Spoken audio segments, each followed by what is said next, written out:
Hey everyone, welcome to this WhiskyTube Roundtable. It's going to be an exciting day. I've got a bunch of YouTubers joining us today. If you don't know anything about the Whiskey Roundtable, it's something that Vin started over at No Nonsense Whiskey.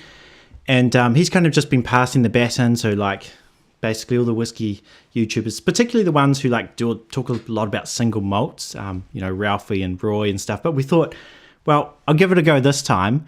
But I'm going to get a bunch of people from the Asia Pacific, so we're all finally in a good time zone, and then I can actually have a whiskey. So cheers. So yeah, we've got some great YouTubers in. We'll bring them in shortly. But I thought today's topic, what might be something really interesting to explore is no age statements. And I think I was talking to a distiller not that long ago, and can people hear me? They can, right? You guys can. Okay, cool. Sweet. Just checking. Yeah, I was talking to a local distiller in New Zealand, and he was talking about how the age statements are kind of like pointless in New Zealand. And a lot of people come from the background of Scotch, like everything needs to be a 10-year-old, it needs to be old and that sort of thing.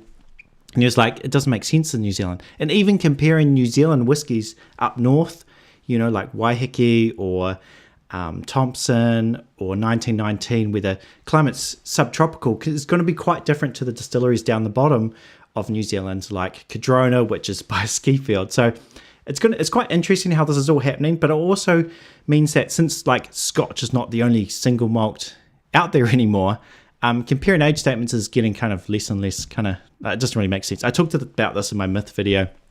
I think it's an interesting topic to explore. So in saying that, I think a lot of my favorite whiskies recently have been those no age statement whiskies. And, you know, my whiskey of the year last year was the Kilchoman Snag. And so I thought, well, look, there's heaps of whiskies I can talk about that I like, but actually let's make it more diverse. Let's get a bunch of you from around Asia Pacific to talk about their favorite whiskies, particularly people outside of the US and Europe. I think it'd be really interesting. Should be some really interesting whiskies here. And also maybe some whiskies that all of us will be able to find, because if we can find it in these random countries, maybe you can find it at home too. So hope you're well. I'm actually really excited. I can have a dram and stream at the same time. So I'm just going to quickly say hello to you guys in the comments. And here we go. Jeff Whiskey is in. He is opening a biscuit jar and popping a dram. That just sounds like the perfect breakfast. Amy is in. Hey, Amy. Miranda's in. All the people from Discord are hopping in. Jimmy Jazz, good to have you in. Brian, Bradley, Michael, good to have you in. And Kiwi in. So we've got a few Kiwis in. There's Chef Jeff, another Jeff. Clazette is in. He's on a morning walk with my sleeping sum strapped to my chest. Good content to go along with that. Actually, that's something I used to do. I feel like I'm missing more of Roy's V-pubs because I don't do it now. But I used to do the exact same thing when my girl was a newborn, put them in the front pack and stuff. These days I just work. Yeah, oh, it's jumped. Hey, Chris. Greg's Whiskey Guy said, my second whiskey of the year was also a NAS. Is that comment? Cool. I'm glad this technology is working. First, Phil, and from part of your video too, I left pics in Max chat if you want to show them later on. Yeah, definitely. There's so many great things. Now, I think I've missed a bunch of your comments, but I'm not going to keep my YouTubers waiting. Oh, Brad says hello from Australia. Yeah, great. What are you guys enjoying? Anyone having a dram at the moment on this Monday night? Hey, David. Hey, Faz. Hey, everybody. Good to have you in. And here's KanpaiPlanet, which is great because he is also one of the ones that's going to be on the stream.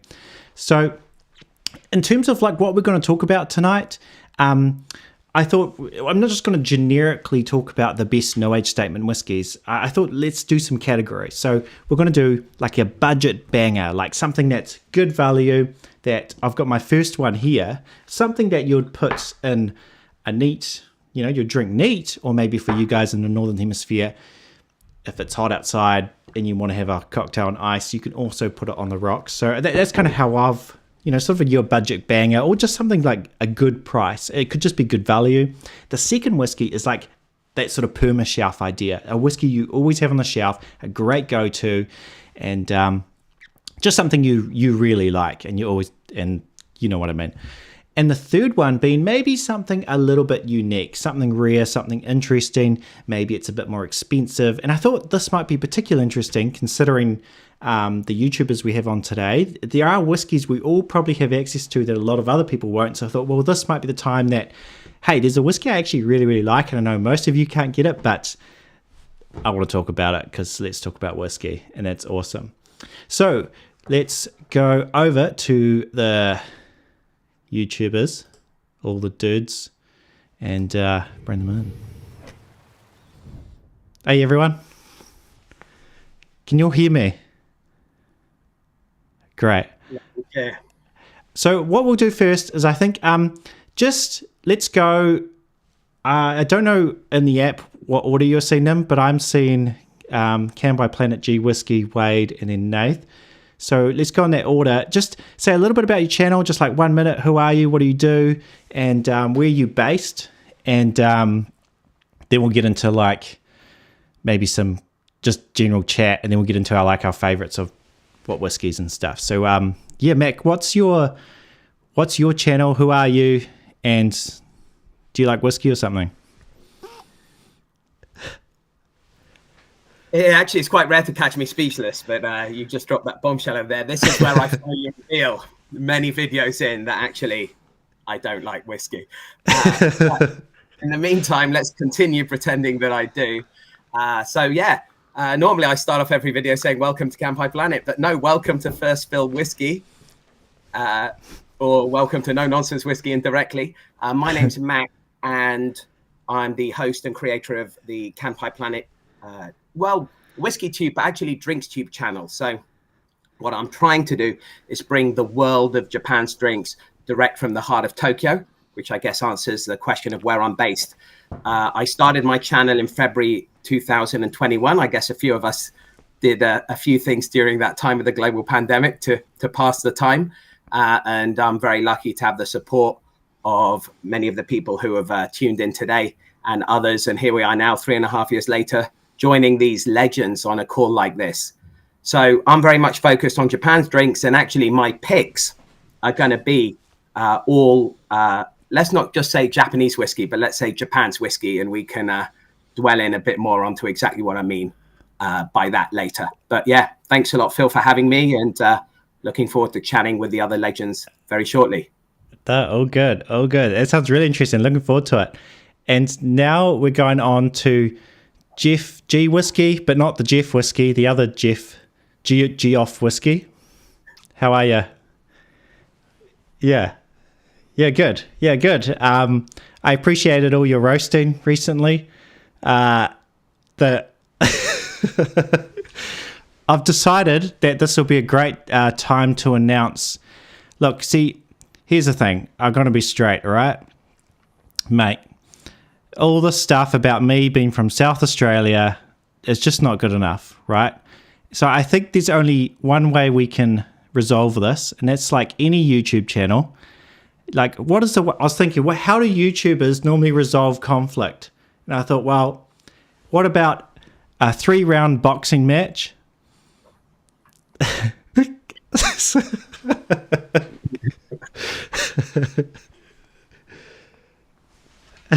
Oh, Jeff is muted. Hang on. I can hear you. Luckily, I was the one. Hang on. Let's just check. I'm going to check your mic for a second. Can you hear him now? I can hear you.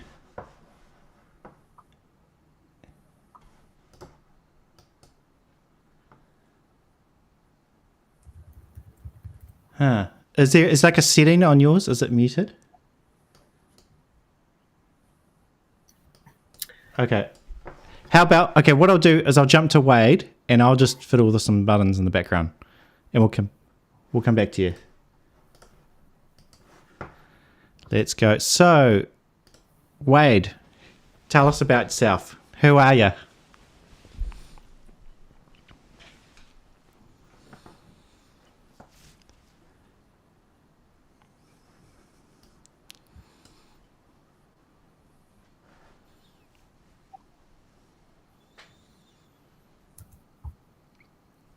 Oh, okay. That's really strange. Hang on, I'm going to go to this screen. Could people hear Mac before? I'm going to go back to, if I mute these. Okay, so they heard me. Can you guys? I heard Jeff and Wade, so I'm not really sure why we can't just carry on with that. Or they can talk and then I can just relay what they say. Can anyone hear now? The others? Mac's okay. That's so interesting. Menno saying let's switch. I'm very sorry, guy. This is most. We'll favour Jeff more than Wade there. The interesting thing is that I can see the audio from you guys on my thing. I can see 3, 2, 1.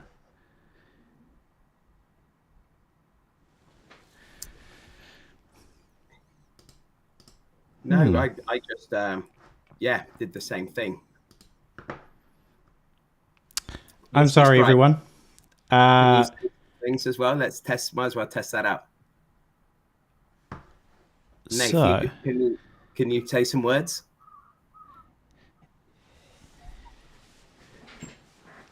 everyone, can you guys hear Nath?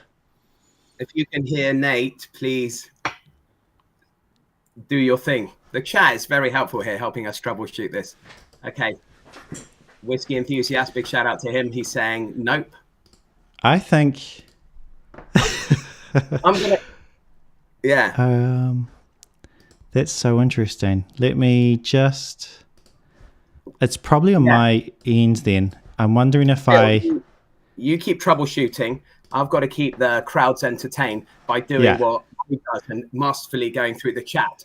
Yes. The Whiskey enthusiast saying nope. Klitz, great to see you on the tape saying nope. Faz, nope. Mac is the only one. Really appreciate that. Thank you so much. Baranda, so sorry. Nice variety there. Good synonym on the word nope. The Whiskey enthusiasm reiterating that he definitely cannot hear Nate. Jeff Whiskey. There's a spanner by Jeff Whiskey's name rather appropriately saying nope. Greg's Whiskey Guide, good to see you on the tape, my friend. Nope. Jeremy Applegate, nope. Drum and Dart, nope. A lot of people just saying no. It's not normally what you want to hear in life, but it is helping us. And Jeff agreeing with my comment that we're going to have to. I will have to read the story. Can you guys talk again now? Can you hear us? Anyone hear me? How's that for you guys? Coming to you from Australia. Okay. Anything? Oh, we got it. I think we got it. Yeah. I can hear it on the YouTube. The gin conspiracy. Okay, we're all here. You guys can all hang around now. We've got to jump back into this. The last of you, no one else dash out yet. So I'll just double check everyone has got the outputs correct. Now, if you can, this is me still getting used to streaming. It is a complicated beast. So, can everyone just so Mac, can you just say where you're from again, so we can hear you, Mac? Can hear you, G Whiskey. Just say hello. Someone Hi, say hello. can anyone hear me? Say hello, Wade. And say hello, Hey, Nath. Phil. Hey guys, can everyone hear me? Great. Sounds like everyone can hear, right? Cool. Okay, so let's jump back to. So yeah, what I was saying, Jeff, is that maybe we should do a. Actually, no, I'm terrible at exercise. Anyway, what's your channel about? Whiskey, surprisingly. Mostly what I do on G Whiskey is I talk about Scotch single malts, but I try and mix it up. So I'll do a bunch of sort of like lists and, top 10 stuff, all the clickbaity stuff. But every week I'll try and do one review and some sort of like list or, extra content. But yeah, mostly Scotch. I'm based in Taipei, Taiwan, which, by the way, is we have horrible thunderstorms going on outside. So if you hear any thunder in the background, just know that that's the weather and not me farting thunderously. I mean, I wasn't going to say anything, but just tell you what, just don't search current weather in Taipei, Taiwan on Google. Sunny skies. True. Really. And so just going over to you, Nath. Welcome to the show. Welcome to this Whiskey Roundtable. Tell me a bit about yourself, where you're based, and what your channel's about.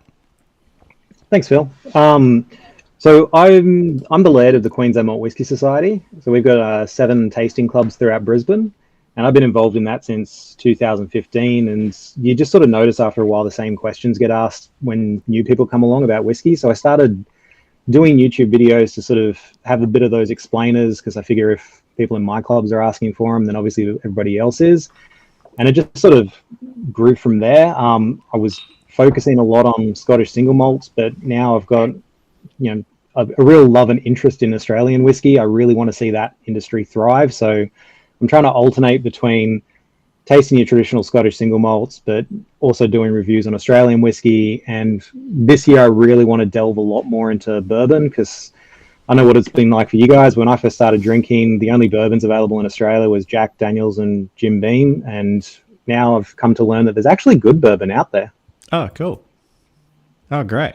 Yeah, I know. I'm the same. Like, obviously the heaps of my channel is like, there's a few if you look, but like when you watch a bourbon YouTube channel, they're like, oh, I've got this thing. I never even see that. Like most of the bottles they talk about, I just don't see. But what I really like about both, I remember like, was it like 2 years ago? I was like, there's not many Australian. There's not many Australian YouTube channels. I'm like, I hope the tax is really not putting too many people off starting channels. But to see like you putting out real good videos, to see Wade putting out really good videos, I think it's really cool. I'm like, finally, there's a bunch of good channels coming out over the pond. So it's really fantastic stuff. I enjoy both your channels very much. So, we'll have to, next time I'm in Brisbane, we'll have to have drams.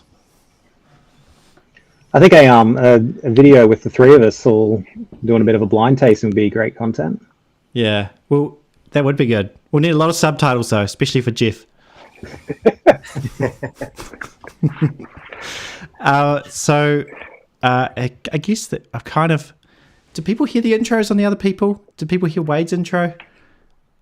Wade, just quickly tell me a bit about your channel again, because I feel like people might have missed that. Too easy, mate. Just sort of saw the same thing as you, Phil. I watched guys like yourself and Jeff at G Whiskey and Mac, and then was really excited when I saw Nate's channel and that no one was really doing a great deal here. A couple of guys here and there, and there's some sort of guys that have stopped doing it. So we're trying to carry the flag.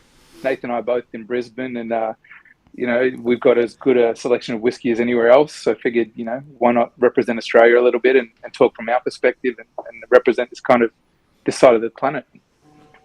Yeah, it's awesome. That's great. The video I really liked of yours was that one where you, and I'm almost tempted to steal it, but like where you gave everything, what was it, buy, don't buy.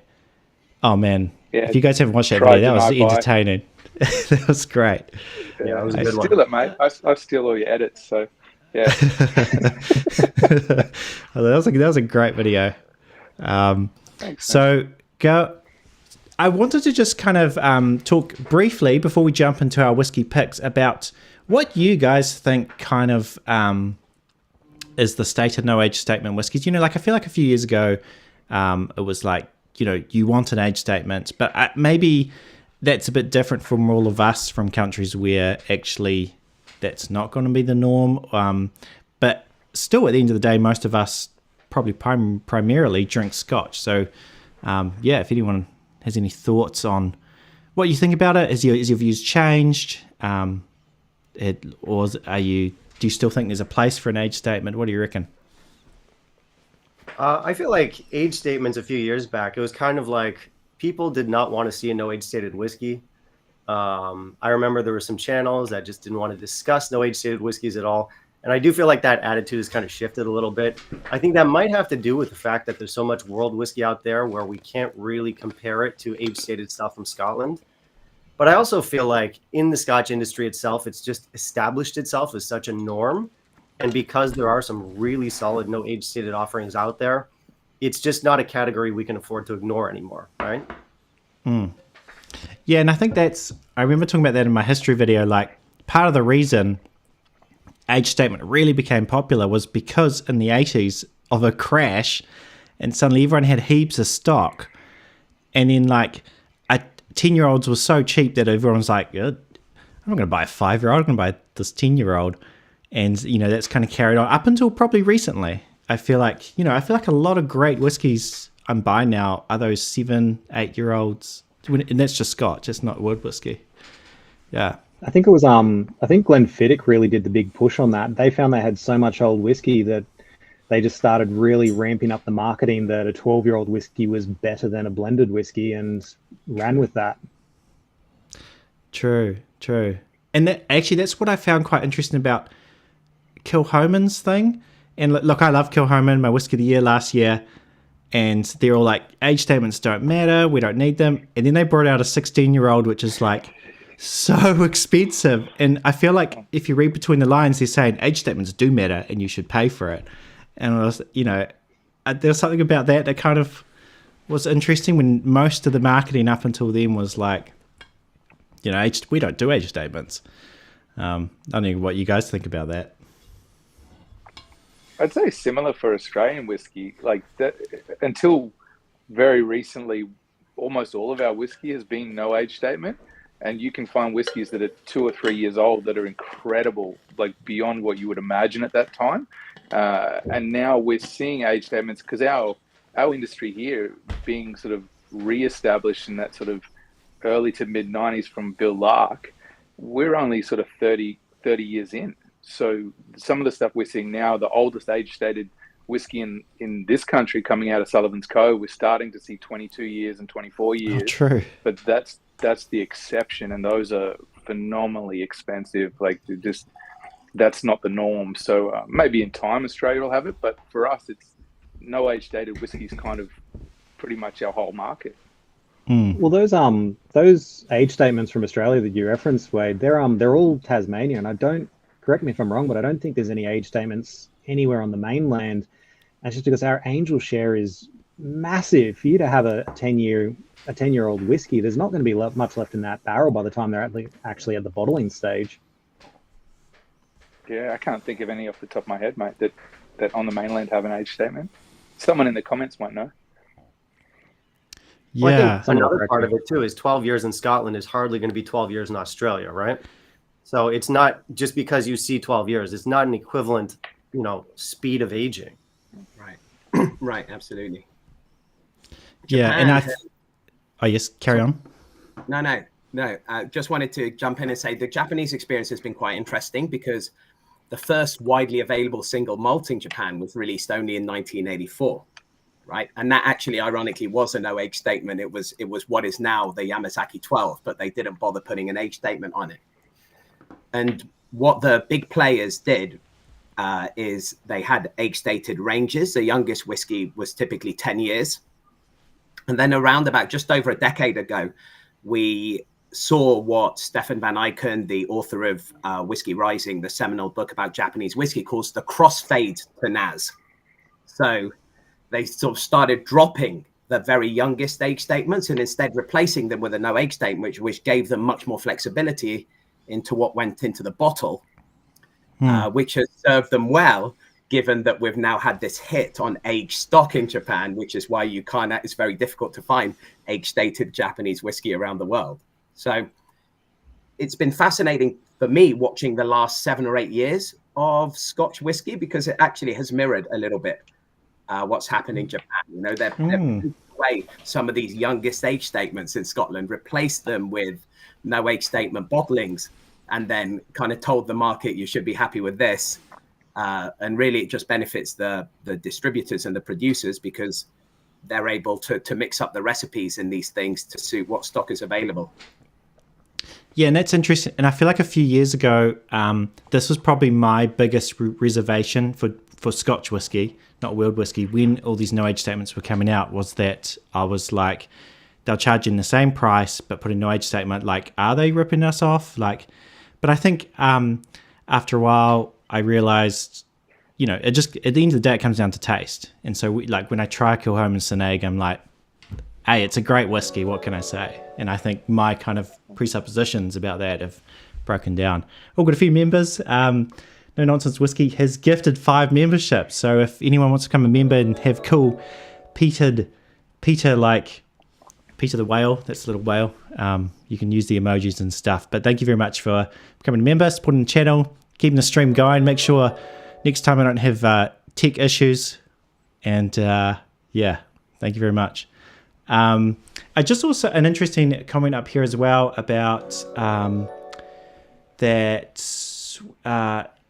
Don't know about, oh, here we are. Don't know about Oz, but here in New Zealand, whiskey only needs to be 2 years old. I actually like to know if I'm buying something that's young. And I agree with that too. Like, I have had I don't want to drink new make, right? I don't want that. Wood does a really important thing, and we need to make sure that is happening. But I guess it's that maybe I don't need a big 10 on it, a big 12 on it, but I do want to know there has been some wood impact. And how has it happened? Is it that fast maturation, or is it that slow maturation? That's something I'm really interested in. But it is very true. I think New Zealand making that minimum 2 years is good. I don't know what other countries do. I saw Wade nodding. Yeah, in Australia it's the same. It's 2 years to be able to be called whiskey, and I'm sort of on the fence with it, because there's some fantastic non-age statement whiskies out there, and I very much love and appreciate Australian whiskey, even though it's often considerably younger than Scottish whiskey. But I think there's 2 things that happen when the whiskey's being aged in a barrel, and most people try to focus on the one. So you've got that process where the flavor is coming into the whiskey from the wood, and that happens a lot faster in Australia, definitely, just from our temperature fluctuations and the heat. But I also feel like and it's almost separate from the flavor coming into it, is a lot of those volatile elements of the new make getting sort of balanced out and eased out. And I think that they don't happen necessarily as fast as each other. So sometimes when you have these really young whiskies in Australia where, you know, they're at a rush to try and make the money before it all disappears from the barrel, you have this whiskey that has lots of flavor, but if you really unpack it, there's this awkward flavor in the background that there's a lot of flavor in there covering it up, but it's still there if it's not aged long enough. And that's why I really appreciate it when Australian non-age statement whiskies will still actually disclose generally what age the whiskey is that's in there. Like, it'll be a non-age statement, but they'll say it's a combination of 4, 5, and 6-year-old whiskey. At least lets you know a little bit of what to expect. Yeah, I agree with that. A few New Zealand distilleries are the same. They'll say when it's bottled and like what time it went into the cask. So it's not giving you an age statement, but you're still getting that geeky information for the people who know a little bit about whiskey, and they see, oh, big number, that must be better. You know, I guess they're trying to like not make it the hero kind of design of the bottle, but having that little nugget of info on the backside, as you say, like, that's great. I loved it. I search for that too. I'm like, there's a whiskey I'll talk about later, and it gives heaps of information. I love it. Yeah. Any additional? Sorry, go ahead. No, you go. Yeah, no, I think that's still a big part of the discussion when it comes to no age stated whiskeys, because on the one hand, I think all of us would like to know the age, and, you know, regardless if it's 3, 4, 5 years old, it would, from a geek perspective, from a nerd perspective, we'd want to know that anyway, and it doesn't necessarily hurt the whiskey or our interest in buying the whiskey. But then, you got to think the producers probably don't feel like a 4-year-old or a 5-year-old is a particularly sexy number. They don't want to put it out there. So I'm not militant about it in the sense where it's just like, you really should be, but I do respect the brands. Like, for example, Ardbeg with their 5-year-old Weed Beastie. Ardbeg is not a brand without issues, but them putting out that Weed Beastie at 5 years old a few years back was definitely a bold move, and it's something I did appreciate, and I think a lot of nerds did as well. Yeah, definitely. Yeah. It's like my Tabasco whiskey, that one. Tabasco. Were you going to say something there? Mac? No, just couldn't agree more with the esteemed panel here. I wish, believe me, by the way, Jeff, I wish I had access to that kind of transparency, right? You can't conceive of every second of my video is about feels like 4 weeks of work to try to get numbers and information out of producers, especially the big ones. Something I've been thinking about a lot is what Nate said. We're starting to produce whiskey all over Japan. We've gone from 9 distilleries about a decade ago to now, would you believe, over 100. Nobody knows the exact number because new licenses are being given out every week by the tax authorities here. But we're now starting to produce whiskey in the southern part of Japan, climate akin to Taiwan, climate akin to India, that kind of hot climate whiskey that people talk about. And people do talk about accelerated aging in that context. But I still think that there is something, and I haven't seen much science around this, just you could accelerate the aging. You could make it on the sun, or the surface of Venus, right? But having that time in the barrel, right? Just the passage of time versus the science of the aging and kind of what that does to it. And I'd love to see actually a bit more research about that as well. Yeah, I can only speak anecdotally, but I agree, I think. And I think in my recent videos, kind of why I compared it, it's sort of like pulled pork versus steak. I find, Scotland's like your pulled pork, and it's maturing very slowly, and which is great. That's going to give you a great whiskey. But at the same time, a lot of these hotter countries are giving you something a bit more like a steak, and there's a whole bunch of stuff in between, and it's all complicated. Especially, I don't know about Japan, but New Zealand is we're a small country, but we're actually quite long, and so the top subtropical. It's very humid. The temperature doesn't change much, but it's always kind of warm. Like there's a lot of sporadic rainstorms that rain really hard, then they stop.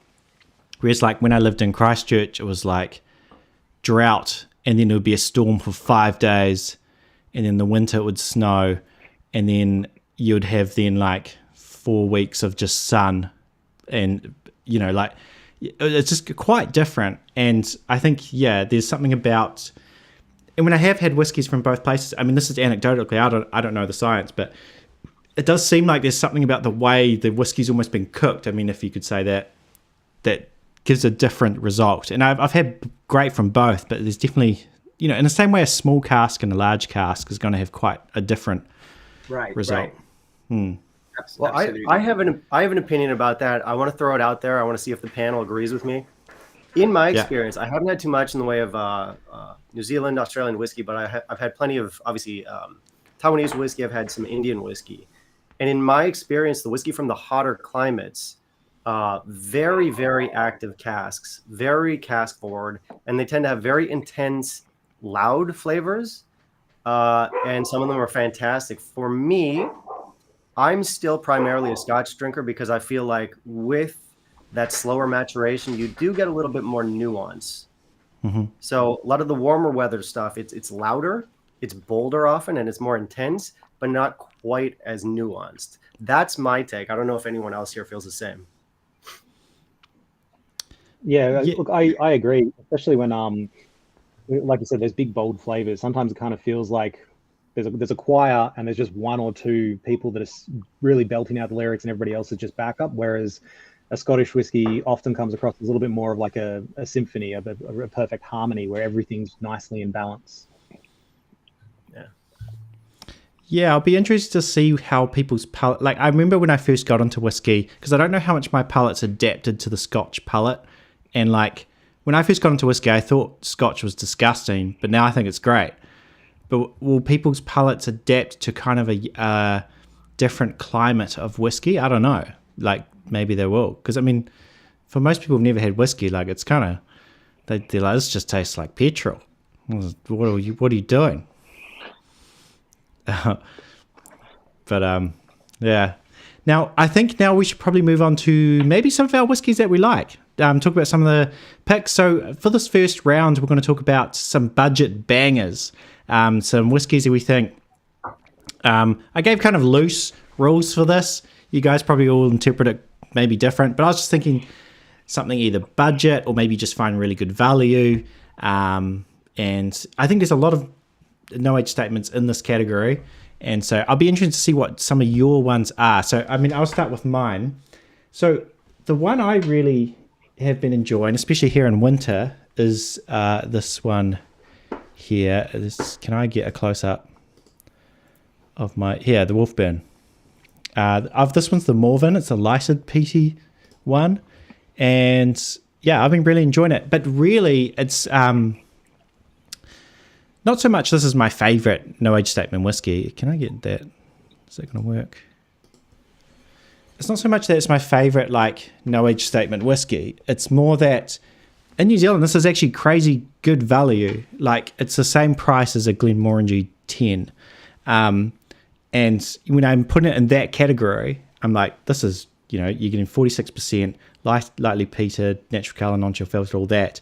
But even aside from that, you're getting some really nice flavours. You can put it in cocktails. It goes really well. So, yeah, I think I'm enjoying this Wolfburn at the moment. I mean, I wasn't really meant to say two, but there's one I just want to give a special mention to, and that is actually there is a whiskey in New Zealand, which I find a lot of it's hard for new distilleries to start up, make a profit, and do like it's expensive stuff. Whereas if you're a distillery that's been around 200 years, you don't even have to pay a mortgage anymore. It's like it's like the Anglican Church or something. Like it's been paid a long time ago.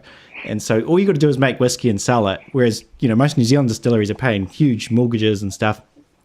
So it's still tough to find those bottles that are as good value as something from Scotland or from the US. But there is one, actually, I think is a great budget banger. You get it under $100 here in New Zealand. This one was $89, but I've seen it on specials even less than that. And that's going to be the Pocono. And this is the Origin. And this is a really tasty whiskey. And when we just talked before about some whiskeys being hot, like, I find some stills not like these guys legitimately feel like they are just doing it properly. They've got proper still, everything's done proper. They even got like a Cooper. They've brought a Cooper over who's making casks out of some native New Zealand wood, not this bottle, but one of the other bottles. And I think that's really cool to see. So it's not just like trying to be like Scotch, but actually how can we think a little bit different? And this one is 43%. So I think this is probably the one, like, I feel like if I was to give to a New Zealander and I was like, and I knew they hadn't had much luck with whiskey before, I feel like this fits in that category as like budget banger. Look, don't worry if you put it with a big ice cube, or you can also sip it neat, do what you want. But yeah. And so that's my one. But what about you? What about you, Mac? Okay, so for my budget banger, I have gone for this. I think this might be familiar to some of you. This is Nikka Whiskey from the Barrel, also known as Nikka from the Barrel. First released in 1985. It's a pretty phenomenal whiskey. I was hinting at this earlier on at the top of the show.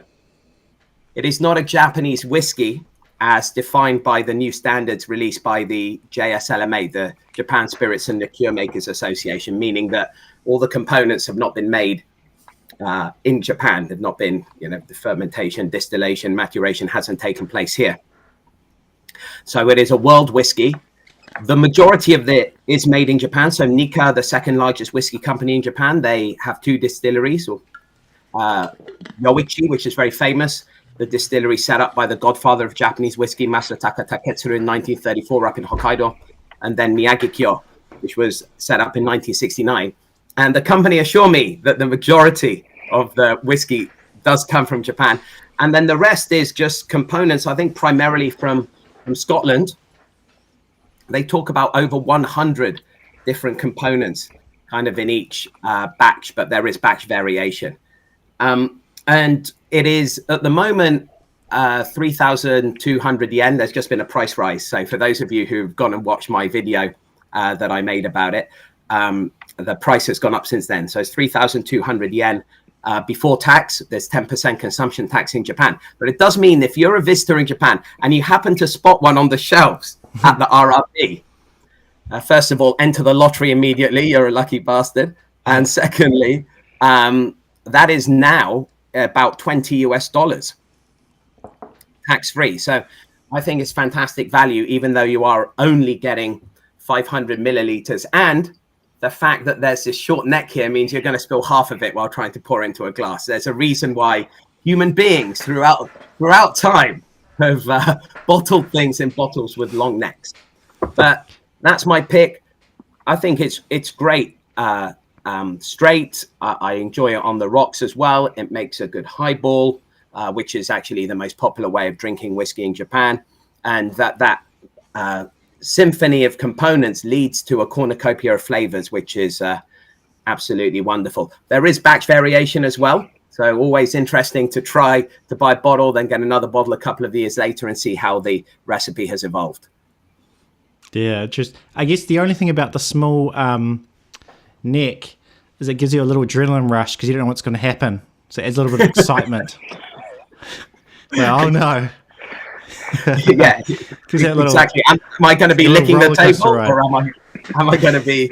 Yeah, am I going to be licking the table? I don't know. Am I going to be drinking out of the glass like a civilized human being? Yeah.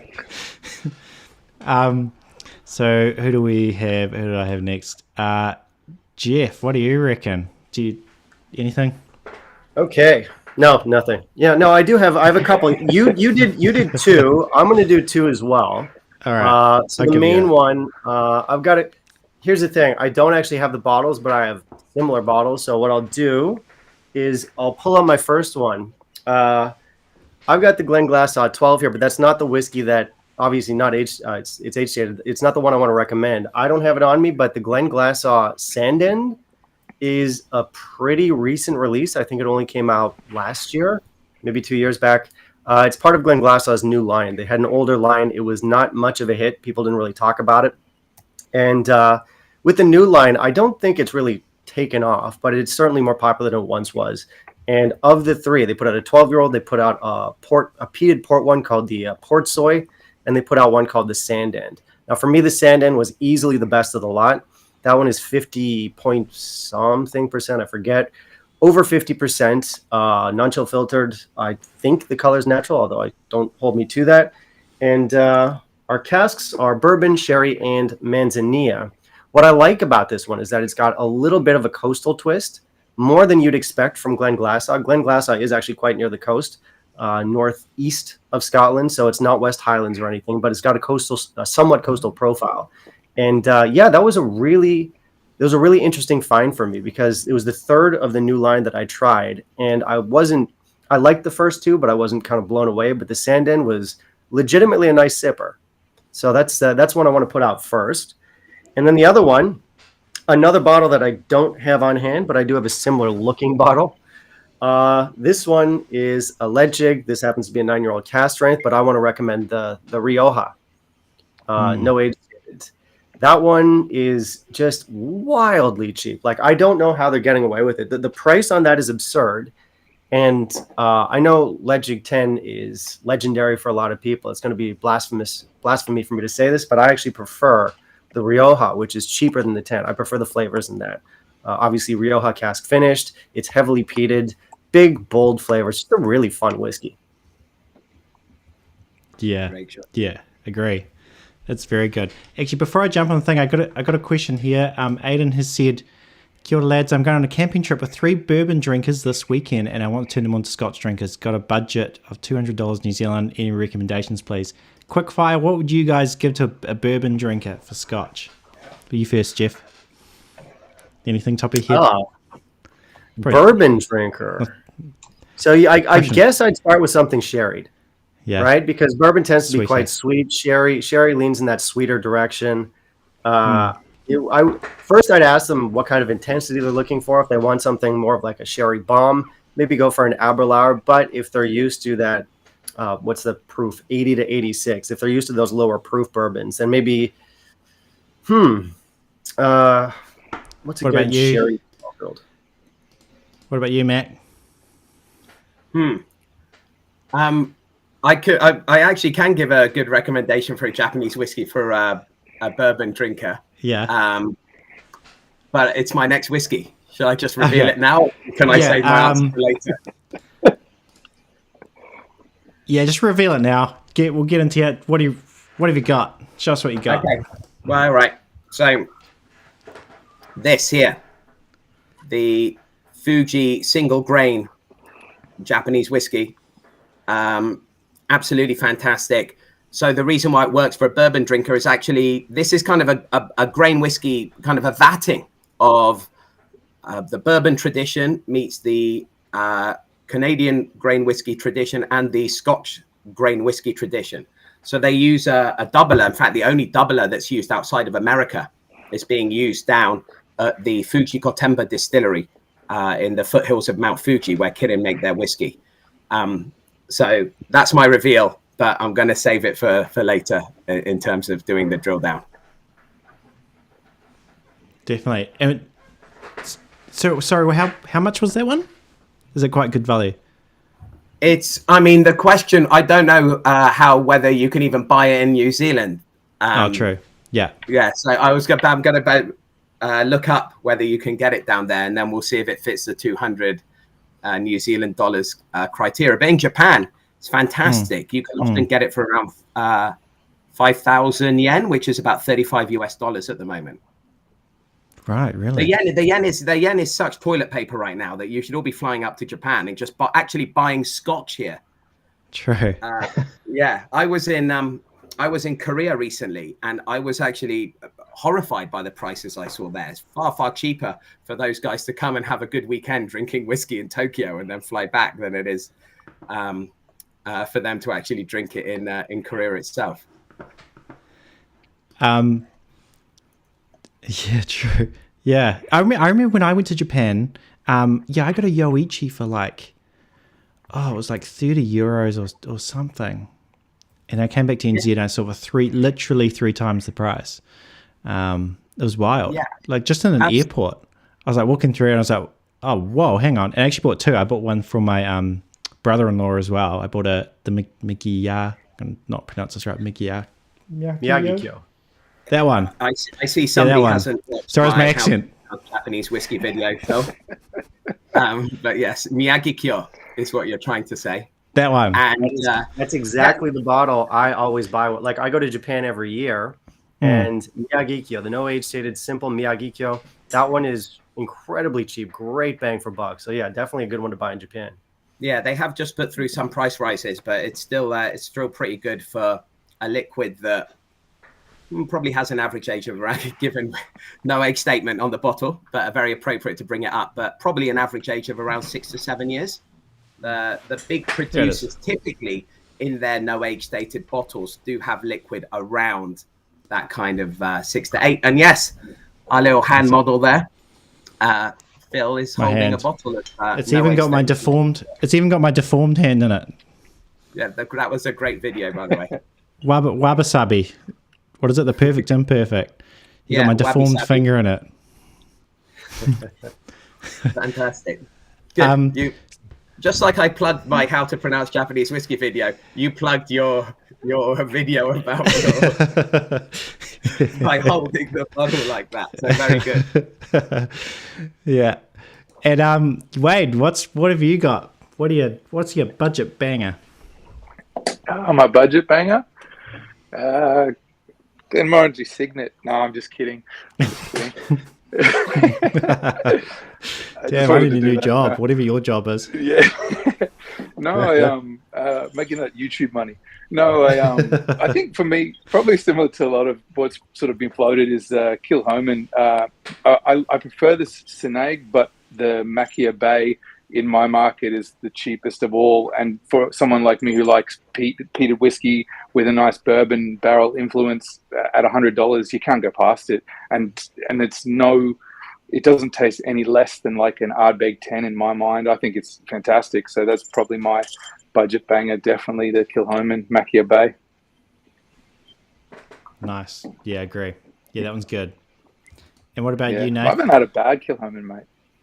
Yeah. I do like it. What about you, Nath? I'll see if I can screen share because I don't actually have the bottle here. Ooh, Nope. Yeah. I don't know what I'm doing. Oh, no, there it is. Okay, Believe. there we go. Can you see? Are you seeing that instead of my face at the moment? Nope. No, that's not sharing. Never mind. I'll go. It's the Spey River. Spey River bourbon cask. I was going for a budget. I was going for like literally the cheapest single malt that you can actually enjoy neat. And so the Spey River bourbon cask finish. It's simple, but it's not. It doesn't taste cheap. So it's got like a really nice light fruity nose. You got like a little bit of wood elements on the palate. It's cheap enough that you're not going to feel like you're wasting anything by mixing it in with a cocktail, but it's entry level, but you're not going to be breaking the bank. It retails here for like $68. Oh, and really? Yeah, and I put it's in the same sort of class as Glenmorangie and things like that. That it's just always a decent go-to if you're looking for a cheap one. I wanted to include a cheap Australian single malt, but that's not. They don't exist. There's no cheap Australian single malt. You're looking at $100 up for an Australian single malt. So Yeah, I'll have an Australian equivalent for the rest of the categories, but for a budget whiskey, it just doesn't happen here. Yeah, that's rough. No, we're quite lucky in NZ. This is quite interesting. I find this interesting how in NZ we actually get kind of okay, probably not as good as G Whiskey, but it's actually not too bad. But you guys, like some of the prices there when I went through and what is it, Dan Murphy's, Sydney. Like I think I saw a Lagerville in 16 for like I can't remember what the price was, but I was gobsmacked. I was like, oh man, that's rough. But I think Canada's the same. Canada's rough. I feel like Canada and Australia are two of the most heavily taxed for alcohol. So there's a lot of stuff. I'll say this right at the gate. I have a very cheap whiskey market. So it happens quite a bit where I'll go back to Canada and I'll find a bottle that's double, sometimes even triple the price of what I'm paying here. And I have I have a lot of Australians in my comments where I'll say this costs, whatever, $50, $60, $70 US. And they'll be like, well, that's 174 in Australia. It's like, well, it's a massive jump. Like you and me both, my friend. And it's a decision I made. You can imagine it's a decision I made. I mean, the thing is, it's almost by definition, although Japanese whiskey is expensive here, it's the cheapest place to drink Japanese whiskey in the world, but it's actually insanely one of the cheapest places to drink Scotch. And yeah, just like Jeff, get a lot of comments. So it was an active decision I made when I started the channel. I was only going to talk about the Japanese RRP, even not even the Japanese secondary market.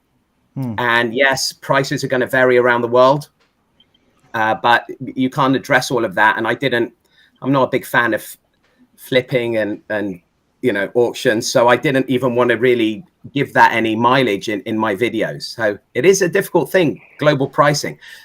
Just on that note, I dropped a link in. I'm not on commission from, I don't even know what website it was, but I just got excited that Ken Street Cellars in New Zealand have that Fuji single grain for $169, which meets the $200 threshold that I recommended. So there you go, Aiden. Fantastic. Sorted. There you go. While you're up, I got you on the big screen. Let's get on to our second one. What's your perma shelf kind of? What's on your shelf? What's note statement? What do you reckon? There, Mac. Yeah, sure. So for the third time tonight, I'm bringing this back on. But this actually allows me to was your talk third. about... True, we already talked Yeah, about that's that. why I said no. Yes. Do you want the spoiler from earlier? But it does allow me to talk a bit about in a bit more detail about this, which is good. So this one I've also reviewed in some detail. If you come to Japan right now, the bottle won't look like this. So let me just take a big step back. Kirin, actually the largest drinks company in Japan, but the third largest whiskey maker. They have an incredible distillery in the foothills of Mount Fuji. And I know there are plenty on the chat who have opinions about how much impact the water does make on a whiskey. But given they are cutting it down, it's a good job they're cutting it down with delicious 50-year-old Mount Fuji snow melt. The distillery started as a joint venture between Kirin and Seagram. So you do see a lot of that kind of, North American influence in what they do. And very recently, Fuji, the Kirin, I think, have had a very weird relationship with their whiskey making. But they've finally kind of got their act together. And they have a fantastic no age statement lineup, very appropriate for this video. The first one they released was a single grain, which is now actually available across the world, in Europe, in the UK, in America and Australia. And then they released a single blended and then a single malt. So they're one of those few distilleries in the world that is actually making their own malt whiskey, but also their own grain whiskey. And so they're able to blend them together to create a single blended. And I'm a big fan of all of the range, but nobody's allowed to quote me on this when I finally make a drink through.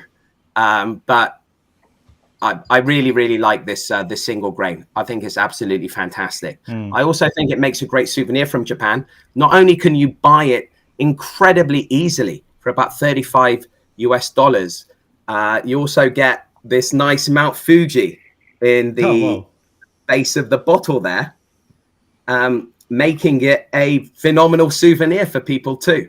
So great glassware, great liquid in that glass, and a bottle of this is always on the shelf. Again, very, very versatile whiskey, which really a lot of these NAS whiskies are kind of constructed to be very versatile because, like I said earlier, the most common way of drinking whiskey in Japan is a highball. So whiskey and soda, but in maybe a pint glass. It's really intended to be an alternative to having a beer in a izakaya, in a Japanese sort of tapas style restaurant. But it also works really well on the rocks and straight too. Yeah. And so, and this, I was just going to say this, Migi, I'm going to say this wrong again. Miyagikyo. You have had enough time to watch my How to Develop Japanese video in the last. It does have a great screw cap though. It's a great. Yeah. I got a bit of heat in my last video about screw caps, but this is a nice. This is no Coca-Cola screw cap. This is a good screw cap, and it just makes a lovely noise. The screw cap game is strong music in Japan. Amazing. You can put that on Spotify. Anyway, sorry, I'll stop. I won't go down a rabbit hole. No, well, I was about to say, Nate suggested a video idea earlier. So how about me and you get on with an ASMR? It's just me and you opening screw cap bottles. 2 hours. That's good. Hit the heart in the chat if anyone in the chat's keen for that. So over to you, Geoff. Geoff, that's the correct pronunciation. Thank you. I'm going to give you guys one that. So this one's the always on the shelf. Yeah. Yeah, this is just like a perma shelf, always on the shelf. It could be decent amount of money, but I mean, if you keep buying it, it can fit in this category. Good. Well, I don't have the budget to keep buying anything too fancy, so my perma shelf is definitely not something new to WhiskyTube, but I've got this one right here. And interestingly, not only is this no age stated, but it's also a blended malt. So it's not a single malt. It's done the rounds on YouTube, and I think a lot of people already know about this one. I've had a few bottles of this at this point, and it's beautiful, fresh. It's great for this video because we're in the middle of summer right now, and this is a great, fresh, sort of juicy summer sipper. I don't think I even said the name yet. This is Compass Box Orchard House Good one to check out, guys. Not too expensive, should be pretty widely available, and absolutely delicious. So stick that one over there. Yeah. Yeah, agree. And for those who don't know, that won online Scotch Whisky Awards 2 years ago, not last year, year before or something. It's definitely done the rounds. I think a lot of people already know about it. So I'm not it's nothing too exotic, but it's really good. But also, I guess that's the point of this category, because you're coming back. Like, it's not just a fad from 2 years ago. Like, you're coming back to the bottle. It's a good bottle, and I think that really highlights what this category is about. I think that it's like, yeah, it's not like it's got worse. It's still great. Sure. Well, I'll tell you what, Seneg is another one. Everyone still comes back to Seneg. It's a beautiful whiskey. That one's hardly new. It's been around for what, 5-6 years at least. Yeah, and I would say, I mean, the ones I don't know, it could just be me, but I feel like the later ones I've had have got better. But yeah, do you have a bonus one or just the one? Yeah, I do have a bonus one. What is my bonus one? I do not have a bonus one. Oh, good. What about you, Wade? What do you reckon? It's a no-brainer for me. Ugadal. I love this stuff. Like, it's one that I don't think I have ever not had on my shelf. I just keep going back to it. I know a lot of people say that it's gotten worse over the years, but it still hits the spot for me. I enjoy it. Good combo of flavors, and I'm a big peat head. You can't really go wrong. So, yeah, always on the shelf, this one. I do want to throw in a bonus one too, in terms of like Nate's idea around Aussie whiskies. And I want to mention, which was one of my top 5 whiskies of 2023, Morris Musket Barrels. This stuff is phenomenal. It's just so rich and juicy and vibrant. Incredible stuff. 46%. On special, you might get it 135 to 150 is kind of the realm, but this is one Aussie whiskey that I will continue to buy, and cannot say enough good things about Morris. So hopefully more people around the world can get their hands on this stuff. Yeah, I feel like the two, I mean, I haven't drunk a lot of Australian whiskies, but I feel like the two I hear a lot of people talking about is the Cape Byron and the Morris. I think it's those two. Yeah, they seem to be doing great stuff there. And on the Ugadal, especially this time of year, it's actually quite cool. Where I live, I can see there's an island called Whakaari that erupts every day. So literally there's a volcanic explosion on the horizon every single day. Today was quite a big one, actually. There's a lot of ash. I mean, it's quite far away. There was actually that disaster a few years ago. It was very tragic. But where we are, we can see that, it exploded. And I feel like there's something about being in winter and it's cold, you're having an Ugadal, and there's a volcano exploding. There's just, I don't know. Does that mean if you leave a glass out overnight, you can bring it back in as a peated whiskey the next morning? Be very ashy. Be a bit more like a cigar the next day, that sort of like, ugh. What about you, Nath? So, as far as always on the shelf, Talisker Portree for me, and I've got an emotional bias. As a flavor of a whiskey, it's this really nice combination of sweet because it's been aged in port barrels, but you've got that little bit of smoke from the Talisker. It's got the right balance of grain. I just think it's a good all-rounder. It touches a lot of notes in a sort of like a very umami kind of, bringing it all together. But I've definitely got an emotional connection because the first time I tried it was at the distillery when I was staying in Skye for a friend's wedding. And so we got a few bottles for the wedding, and we were standing on the shores of Scotland wearing kilts and drinking it from the bottle. So I've got that real love connection. And anytime that bottle runs out, I always end up buying another one. But it's funny that Wade pulled up the Morris Musket Barrel as his Australian alternative for always on the shelf, because I've actually got the Takei barrel, which is always on my shelf as well. And I swear Morris didn't sponsor this video. It's just just good whiskey. But you also mentioned Cape Byron, and that was their Chardonnay cask was just beautiful. And if it was regularly available, it would be the one that's always on my shelf. But they just did their batch 3, I think, and that's pretty much sold out. And they said they're not going to be doing Chardonnay cask for a little bit longer. I hope they come back to it, because that would also be an always. I've got a lot of always on my shelf.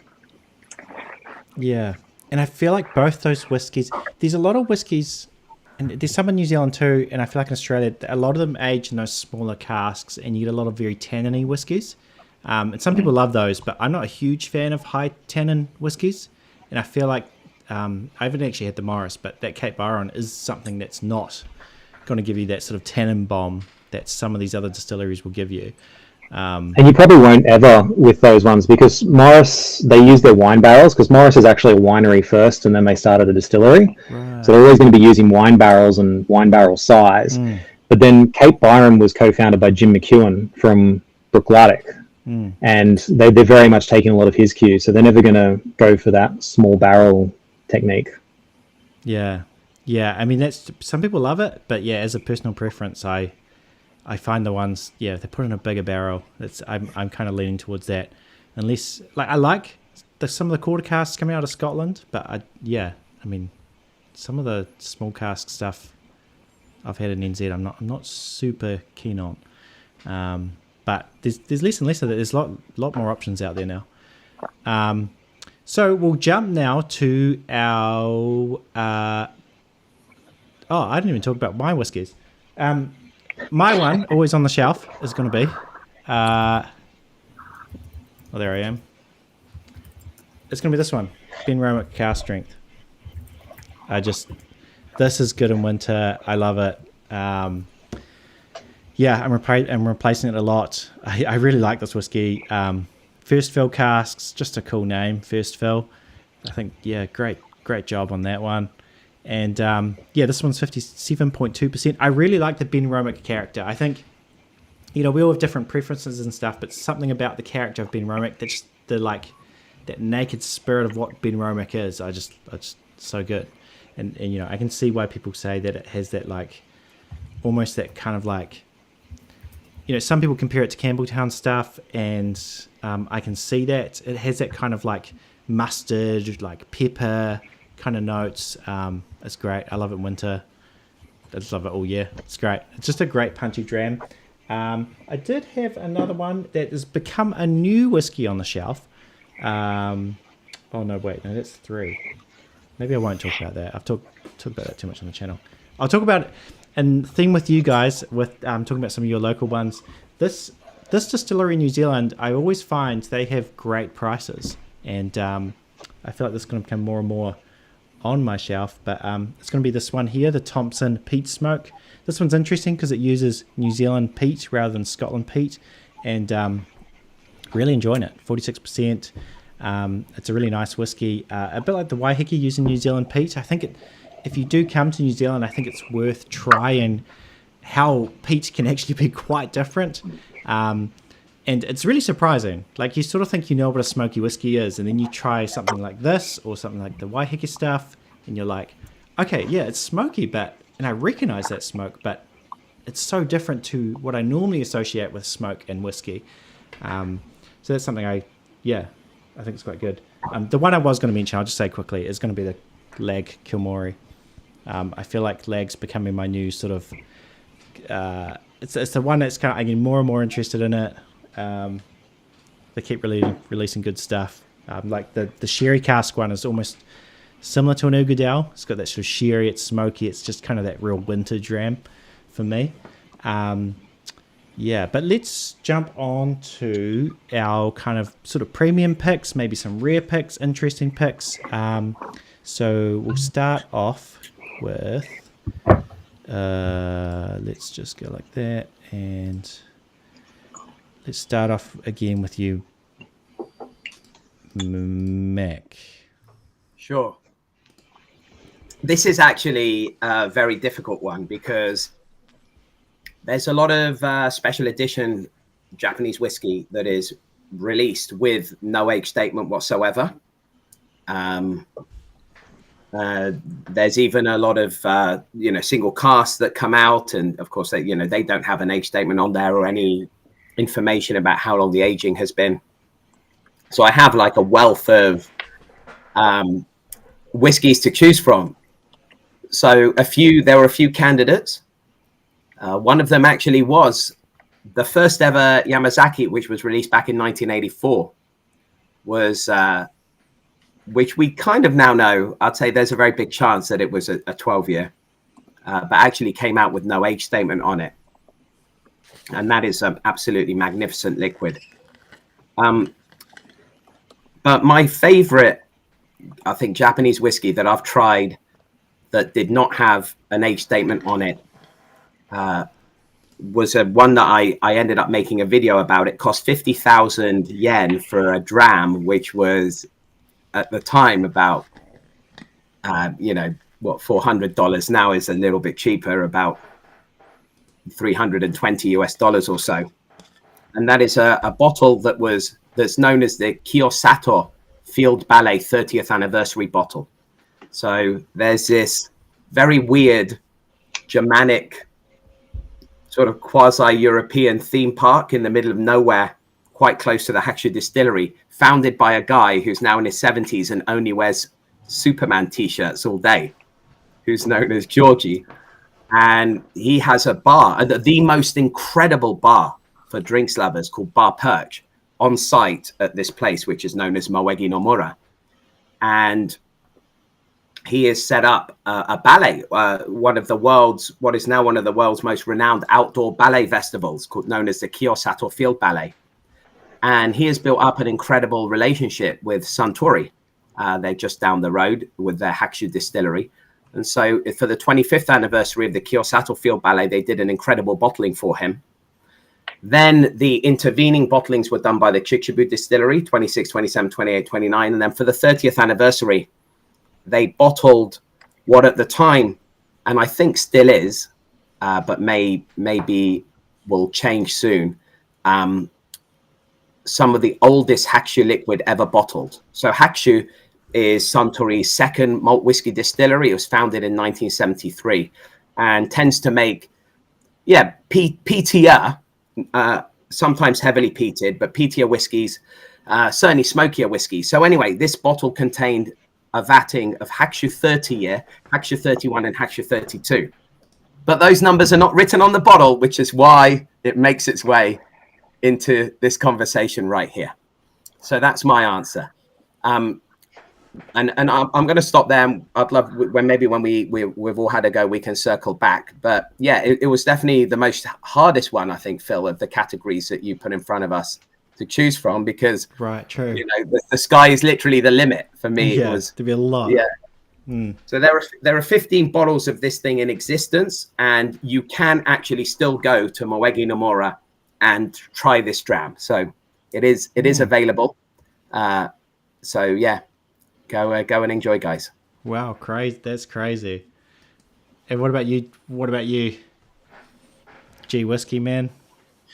What about me? So I cannot match Mac's level of detail.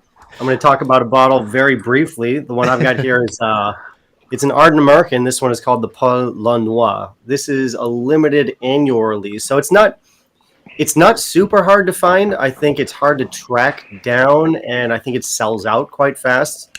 But it's not like this super obscure thing that you'll never be able to find if you stay on top of it. Certainly if you're in Europe, the Paul Noir release should not be too difficult to find. This one is matured in, Paul Noir is actually a champagne brand, and they use some of the casks in the maturation for this. I don't think it's a full maturation. I believe it's a finish, but I'm not sure. Cask strength, and as far as I'm concerned, Ardent American is it's this huge distillery. It's really taken off in recent years. And as far as I'm concerned, this is their best offering. You might want to try some of their single casks. Those can be excellent as well. Pretty much anything from their line is good, but if you want something punchy, cask strength, and not too heavy on, like champagne casks are a little bit lighter. They don't have that heaviness, that weightiness that you might get from, let's say, a sherry cask, for example. So if you want something that's a little bit more, for me, in balance with the distillate, this is a great one to check out, guys. Definitely. What about you, Wade? What do you? Any whiskey? Yeah, I tried to think. There's a lot of things that are difficult to get in Australia, so I thought, do I go with something like a long row or that sort of path? But I think I'm going to stay in that realm of the peat that I really enjoy, and I'm a big Lefroy lover. And when I first tried the travel retail PX Lafroig. I really enjoyed it. I found it a little bit thin, and so the whiskey enthusiast said to me, I need to go and track down the Lafroig Cargis PX cask. I think it was 2019, might have been 2020. Someone will know in the comments, but this is for me, like, if there's like a desert island whiskey, like, I'm drinking this forever. I cannot get enough of Lafroig with a sweet PX and at cask strength. And this has got no age statement on it, so it hits all the marks and makes me a very happy whiskey lover. Mm-hmm. I've heard other people say similar things about that one. I haven't actually had it, but I'm keen to I haven't opened it, mate. So come to Brisbane, I'll pop it with you. Sounds good. Sounds good. What about you? And anything? What's your kind of like your unique whiskey, rare whiskey for you, Nath? I found this one really, really hard. I circled through like a lot of my previous tasting notes, and Octomore sort of kept coming to mind. But there's so many Octomore releases that I'd want to, and like a lot of them I tasted when I was a lot younger in my whiskey journey. So to be fair to Octomore, I'd want to taste all of them to determine what was the best one. So instead, I've gone with the Balvenie Ton 1509 batch number 8. So that was a vatting of 18 casks, 4 American oak, 4 refill sherry butts, 6 new sherry butts, and 5 American oak puncheons. And they were brought together in a single large tun for 3 months to marry. And the thing I love about this whiskey is it's a journey in the glass. So every single time you taste it, you're getting a different flavor, and it doesn't matter how long you're drinking it. Every time you come back, you're getting another flavor that you didn't get on the last sip. And I would love to run an experiment if somebody would buy me a few bottles and just see how long I could go before I start getting duplicate flavors. But it's just a beautiful whiskey that would be perfect to drink for the rest of your life, because it would feel like a slightly different whiskey every single time. But it does retail at about $1,200. Yeah. Although, I mean, I did say the price didn't matter on this one as long as you love it. So, but yeah, that's. I'll just come around to your house. I don't have any left. Oh, you can long gone. All right, so I better give you some of what my picks are. So, yeah, I was having to think about this as well. I think the problem with the whiskey I've been buying kind of like in my collection is I kind of feel like a lot of them have fit into that category of good value and kind of in my budget. And my budget kind of been around, you know, it's rare I go over $150 New Zealand. But there, I mean, if someone was to say to me, like, so I thought, well, there are some like interesting, weird whiskeys out there that I thought, you know, stuff that probably most of you can't get, but I think still worth talking about. And obviously, again, I'm going to pick some New Zealand ones. So I feel like for people visiting New Zealand, if you wanted to try what I would say would be the 2 best New Zealand whiskies I think you can buy, these would be the 2. So I'm going to start off with this one here. It's a Waiheke Bog Monster. This is like the sort of this is basically the sort of top of the line for Waiheke. It's peaty. It's got some like I think it was some sherry cask, virgin American oak, ex-bourbon, and yeah, it's just delicious. Very, very good stuff, the Bog Monster. The thing is with Waiheke, they've now got new stills, so there's kind of been this price jump because all the whiskey that you can get from them has, like, there's not much left, and so the price has jumped, but they've got the big new still from Speyside Copper Works, and I'm hoping in future, like, this is just going to be one of their like permanent releases, and it actually, I think in future will be really good value. And at the moment, I think it's amazing. I think it's like, if I was to like submit some whiskies to people and say, you know, what is the best in New Zealand, I think that's one of them. The other I would say would be this one here, the Cadrona Falcon. This is another, it's a pricey dram, but like if you wanted, I had this the other night blind against an Aaron 18, and I honestly thought it was in that league. So when you put it in that league and you put it in that price point, then you're sort of like, okay, yeah, it's pricey, but I mean, the Aaron 18 is pricey too. So that's kind of where I'm putting it. This one gives you heaps of info. It tells you, like all the casks that it came from. An ex Oloroso butt filled 20 December 2016, ex bourbon barrel filled 11 February 2017, ex Pinot cask filled May 2018, and then it's all married 2024. So technically there's probably an age statement if you did the math on this, but it's just a really nice dram. The owner of Cadrona, originally when they were starting distillery, they wanted to make perfume, and but for when you make perfume, you need a base, and they chose their base to be barley.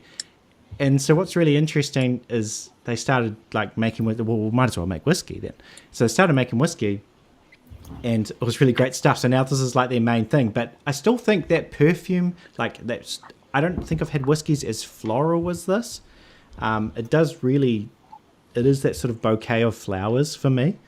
And you're getting a lot of those sort of other classic notes from the Pinot casks and stuff. And what I really like is both these whiskies are they're not trying to be Scotch, they're trying to lean into what's around them. So the Falcon is leaning into Centro Otago wine, using Centro Otago wine casks, because Centro Otago is already really well known for Pinot Noir. And then the Bog Monster leaning into New Zealand peated whiskey, which is my two picks. But yeah, it's fantastic stuff. 52%, and it's because they've been releasing those small bottles, but this one's a 700 ml. But yeah, and so Jeff, you had some you had something else you want to talk about? Was it like something? Well, the thing is, we had this concept before we started the show where we already had our bottles were all planned and picked out, and we knew what we were going to present.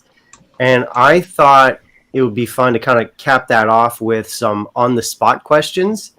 So I have some additional questions where the only criteria here is that I hope you guys can give me a no age-stated answer to these questions.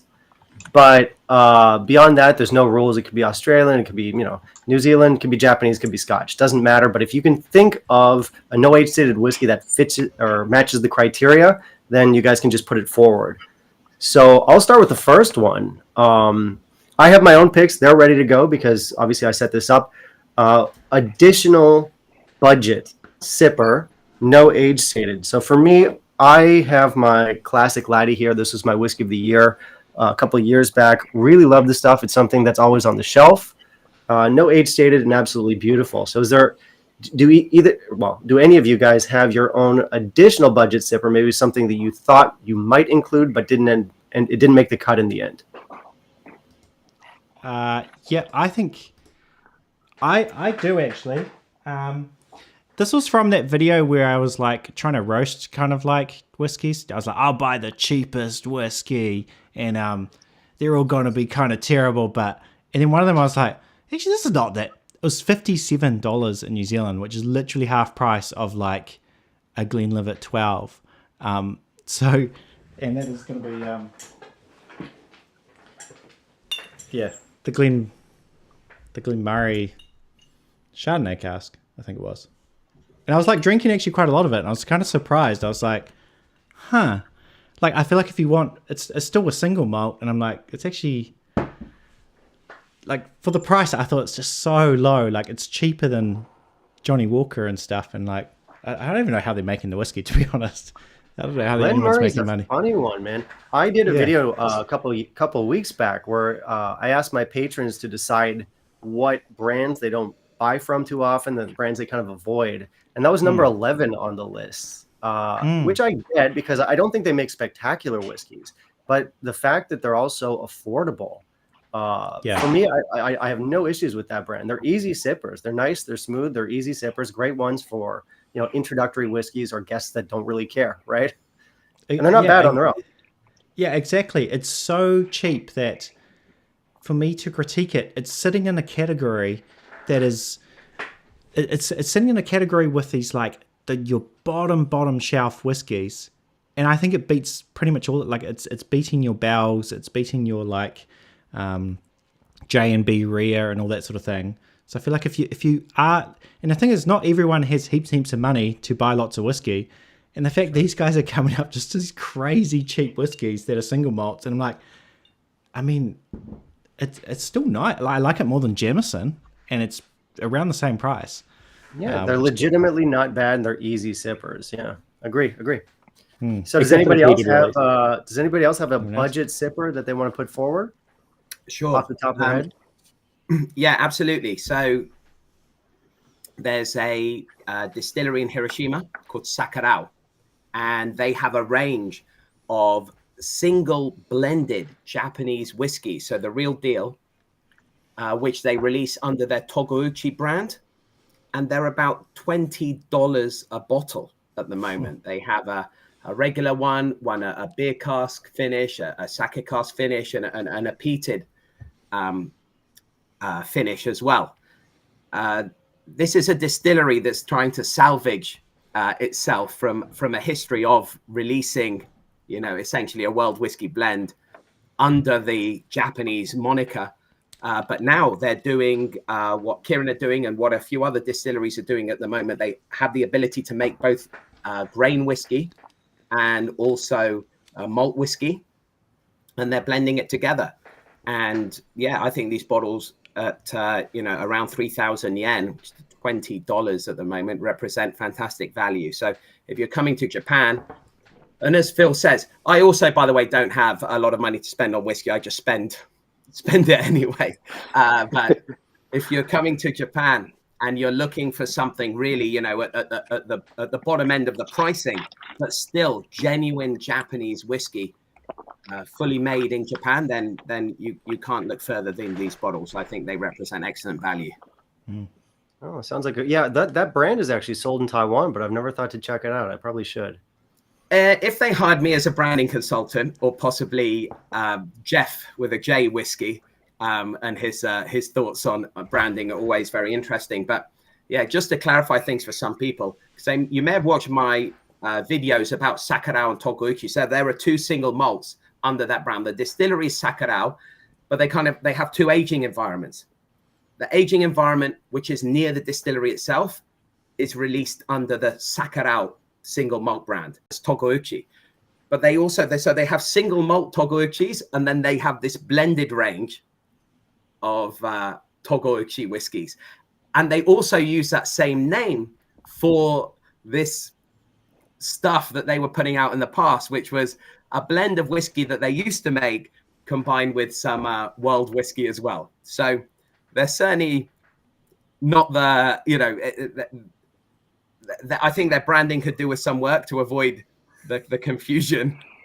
Well, they learned from Scotland in a lot of ways, right? Making things overly complicated for no necessary reason.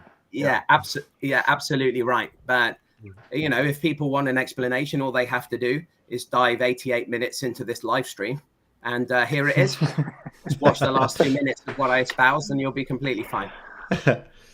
All right, then. So how about Wade? How about Nate? Do you guys have anything you want to put forward? Yeah, mine's not going to sound budget now. I've got to really think. You guys are like getting some great stuff that's sub $100. I was outside of the original choice of a Kill Home, and I was leaning into the Aaron sort of stuff. But in Australia, you wouldn't necessarily consider it budget. It's like $120 for a quarter cask, or the sherry cask is pushing up to $130, $135. So in terms of age statement and a great whiskey, yes, but I don't know if I could get away with calling it a budget choice. So maybe Nate, you could save me on this one, mate. What do you got? Yeah, if I was going to do an Australian budget one, I was going to have to break the single malt rule that I gave myself. And so Coastal Stone has got a blended whiskey now. It's got a mix of grain whiskey in there, but it's still quite drinkable, and it's $70 for a 700ml bottle, which is pretty exceptional for an Australian whiskey. But I also figure if I'm going to go with a blended whiskey around the $70 mark, I also kind of have to, pay a little bit of tribute to Mac here and reference Suntory Whiskey's Toki, because that's a blended Japanese whiskey that's retails around about $70 here and is quite drinkable for the sub $100 mark. I just want to say about Toki, because I think it's a very good choice. That has been made for the export market. So That's where You you can't actually get get the genuine Japanese whiskey at a decentish price point overseas, especially in the UK. I think it's sort of, pretty reasonable. So it's basically been constructed and been priced to be competitive, alongside those domestic markets, as opposed to, say, a Hibiki or the Yamazaki or Hakushu. Yeah, true. Okay. I've got a couple more. I don't know how long Phil wants to keep this going for, but I'll do one more, and then Phil, you can tell me how you feel about it. Phil, you didn't give us yours though, did you? I said the Glen Murray. Yeah. Glenmore, yeah, of course. Sorry. Horrible memory. So moving on. This one's a little bit tricky. I've got underappreciated. So that's just something that you feel deserves a lot more love that people don't talk about enough. On my end, I've got, it's actually what I've got in my glass right here. I've got the Old Pulteney Huddart. It's not one I've reviewed yet, but I'm thoroughly enjoying it. It's 46%. Classic Pulteney profile, so it's very coastal, and it doesn't get a lot of love. And I think it's not an epic whiskey, but for the price, for what you're getting a craft whiskey with delicious flavors. I think it's not talked about enough. So that's my underappreciated dram. So I don't know if anyone else wants to start. Anything pops to mind for you guys? I got an idea, but it's not really this doesn't have to be a budget one, does it, Jeff? No, just underappreciated. People don't love it enough. People don't talk about it enough. Yeah, there's one. It's maybe not talked about enough because it's fairly new, and it will really ultimately be a limited thing in Australia. But thinking back on Phil's point with casks in New Zealand only needing to age whiskey for 2 years, we have the same condition in Australia that 2 years is the minimum age, but we also have very loose terminology around aged in wood, not oak. So Archie Rose were able to pull off a whiskey that was aged in red gum casks, which I did a video about it to sort of plug my own stuff like Mac and Phil do, about how unique the terroir was on that. And I think that is incredibly slept on in terms of I've never tasted an Australian whiskey that tastes more Australian to me. So it's a no age statement, probably 3 years at best, maybe 5 if we're pushing it. But incredibly unique and sort of something that is one of a kind in my opinion. So worth sort of throwing that one in the mix. I have to agree with that one. I tasted it for the first time like a week or two ago, and my first impression of it was as if the Indigenous Australians had developed a whiskey industry before Captain Cook got here, and that's what they made and gave him. Like if that was possible, that's exactly what that tasted like. Yeah, I've got one for this. So I was just having a look at my collection, and there's ones I feel like are underappreciated, but also that I can't shut up about on my channel. So I'm like, I've probably talked about them heaps, but I'm like, what's one I haven't talked about too much? What's one that I feel is very underappreciated? And actually this week I got very caught off guard. I feel like I was sleeping under a rock. And I don't want to bang on about New Zealand whiskey all the time, so I'll keep it quick. But it's this one here, the 1919 Goleta. And this is a distillery. They're called 1919. It's a real cool story. Basically, 1919, the year 1919, was the year when Prohibition was abolished and New Zealanders were allowed to drink alcohol again, which is really cool. The guy who runs the distillery used to drive like cruise ships and stuff. And so it all has like this kind of nautical theme stuff, and kind of goes into like New Zealand being kind of, we're just surrounded by water. But this is like fantastic. Like, as I said before, like some whiskeys from small distilleries, I find there's a lot of tannin. This one's not like that. This is in PX sherry casks. It's 46%. It's a single malt whiskey. And it has this like really nice waxy note that, and it has this, obviously the nice PX sherry notes, the barley notes, those sort of things on it. Ex-bourbon cask notes, but it has a waxy note I haven't had from anything else except those old Kleinliches, which is kind of cool. And that's because they use like a still that has it's actually made, it's a similar still they use for Mount Gay the rum distillery, and it's just a weird kind of still, and it just gives a really unique spirit. It's not really like your typical Scottish still. It's still copper, but you can Google it if you want. It's a really interesting shape, and yeah, I think this is like a super underrated. Even in the category of New Zealand, I think is untalked about because it's quite recent, and it's surprisingly old. They waited a long time to release this whiskey, and I think it was, I can't remember what it was. It's over 5 years old, I think. I can't remember if it's 6 or 7. I'm not sure, but yeah, even still, we're talking about no age statement whiskeys. Doesn't really matter, and yeah, non-chill filtered, no added coloring. It's and just very, very tasty. Okay. Mac, anything? Sure. Well, I was going to say something completely random, but then Wade reminded me I need to plug my own stuff. So it's a bottle that I've made a video about, which is, and the reason I made a video about it is because I do, part of, I think, what I'm trying to do with Japan's drinks is sort of introduce some of these underappreciated bottles to people. So your question is very on point, Jeff, because it's so much of the perception of Japanese whiskey is that it's very expensive or very inaccessible. And also that some of, all of the world blends that come out of Japan are kind of trash. So the bottle is Ichiro's Molten Grain, White Leaf. Love that one. Love that one. Love that one. Also known, as the White Label. I'm really glad to hear you say that. So this is a world whiskey blended by Ichiro Akoto, who's the founder of the Chichibu distillery. So really the guys who kind of launched the new wave of craft whiskey distilleries all the way back in 2008.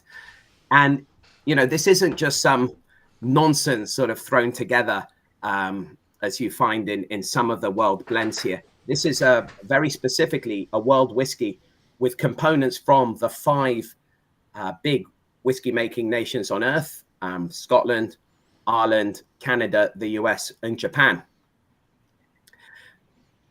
I think it's absolutely fantastic.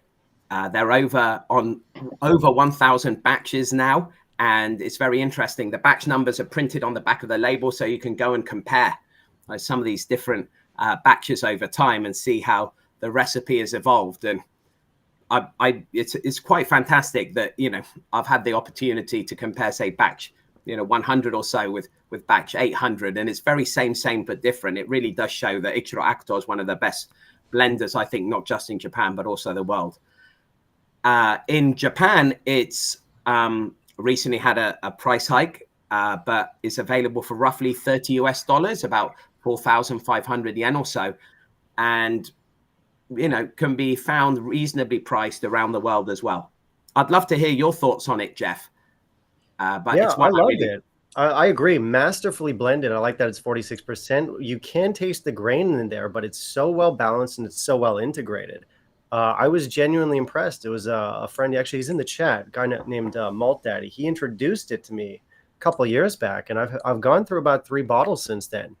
That said, in terms of pricing, it's tough when you're in Japan to sort of, gauge what the prices are outside. I know for a fact that this can reach almost or near to $100 in the United States. Here it's about 50.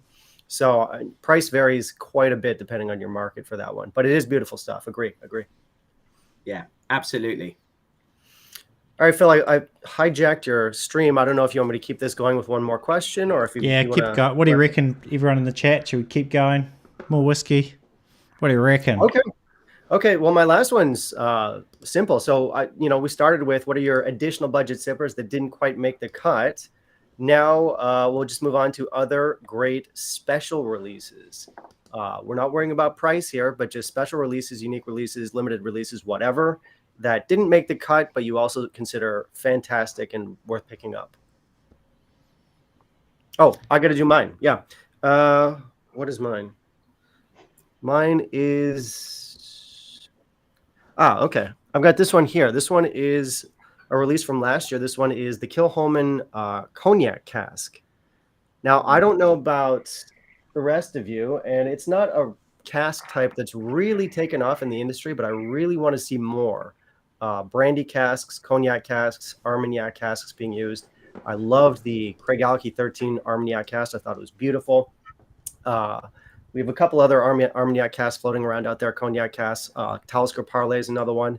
This is another beautiful one. So peated with an Armagnac, or sorry, cognac cask, absolutely fantastic. Came out last year, still should be available. Roughly, I think probably about 100 US in the US. I don't know about in Australia, probably more, but should be pretty widely available. Really good. So I'll put it out to the room. Sorry, I was reading a comment. Just tell me again what the category was, just in one sentence. So this is special releases, so limited releases. Special releases. Okay, cool. Yeah. All right, you go, Nath. So I had an Australian one that I was going to bring up. I don't know if anyone's heard of Western Port Distillery. They only started releasing whiskey at the end of last year, and they actually started over 5 years ago. And it was two guys. They learnt coopering and everything, and started investing in like some really vintage casks. And they were patient. They didn't want to release anything until they thought it was ready. And their musket cask, which is made with it's been aged in bourbon casks and then finished in a 50-year-old Australian musket barrel. That's a sensational whiskey. And for a first release from an Australian distillery, it came across as a whiskey that was much more sophisticated. Like it's what you would expect to come from a distillery that's been going for about 20 years. It was beautifully well balanced. You had golden syrup on the nose and toffee. Like the sweetness that carried out onto the palate was perfectly balanced with this creamy mouthfeel. And that was just one of the 3 first releases, and they were all really, really, really up there in quality. Like it's definitely not what you would expect from a first release from a distillery. So I think Western Port Distillery is one to watch, especially if you can get your hands on that first batch of musket cask. And I don't want to not mention them because they haven't actually started releasing whiskey yet, but it really reminds me of Stillmaker and Sons up in Sunshine Coast hinterland. They haven't actually released anything yet because they're doing the same thing as Western Port. They're sitting on their whiskey. They don't want to release anything until they think it's exceptional. I've tasted it directly from the barrel and it is beautiful. And nice. Anyone else would have released it by now just to like make their money, but they're like, no, we can get it a bit better. So Stillmaker and Sons and Western Port Distillery are both Australian distilleries just to really keep an eye on. So can I follow-up question though? Yeah. Because here in Taiwan, I've seen Starward, I've seen Morris, and I think that's about it. So I don't know how much Mac is getting in Japan or even Phil down in New Zealand. How much do you think, as you know, maybe people in the chat can chime in here, how available is Australian whiskey outside of Australia? Typically, I think there's very limited exports, if I'm not mistaken. The only other Australian, sorry. Oh, I was just going to say, Nate, it's not available in Australia that much either. Sure.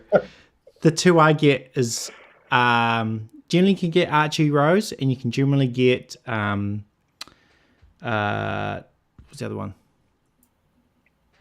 Archie Rose. I've got the Cape Byron and we're just talking about it. Sorry, my brain's gone. Starward? Starward. Sorry, Starward. Yeah. There's lots of Starward here. There's 4 distilleries in Australia, I think, that are producing at a capacity to be able to sell overseas, and that's your Archie Rose, your Starward, one that's called NAS Whiskey. I don't want to say anything bad, so I'm not going to say anything. But then Cape Byron have recently invested in much larger barrel room and much larger stills.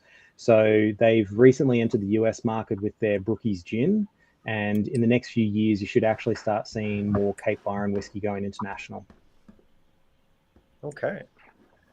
Jeff, can I throw you another Aussie whiskey? It's probably not reasonable to find, but in terms of special, and if you can find it, Spring Bay Distillery, not to be confused with Springbank, they did an offering called the Reben, and it's a port cask matured whiskey of 3 years, and it's just the most intense, if you like big and bold and heavy cask strength port flavors.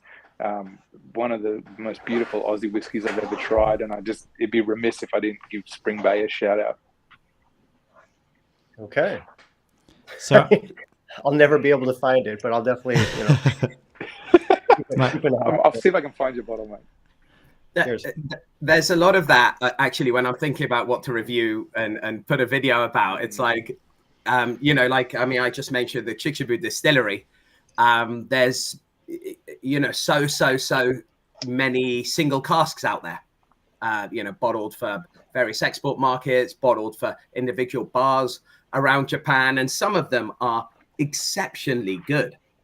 And of course the distillery started in 2008, so you can work out that some of these are going to be 5, 6, 7 year aged whiskey or so, but it's just completely pointless in me making a video about them because there were 200 bottles, probably 4 have been opened, and it's just a nightmare. So it is difficult sometimes when you're from these smaller markets, trying to decide, right, guys, what is going to be useful. I think us over here in Asia Pacific specifically have that problem. I mean, I'm more Scotch focused, but there's certainly some stuff from Taiwan that people just don't know about, haven't heard about, and I'm sure that's true for everyone else in this room. Yeah, right. Absolutely.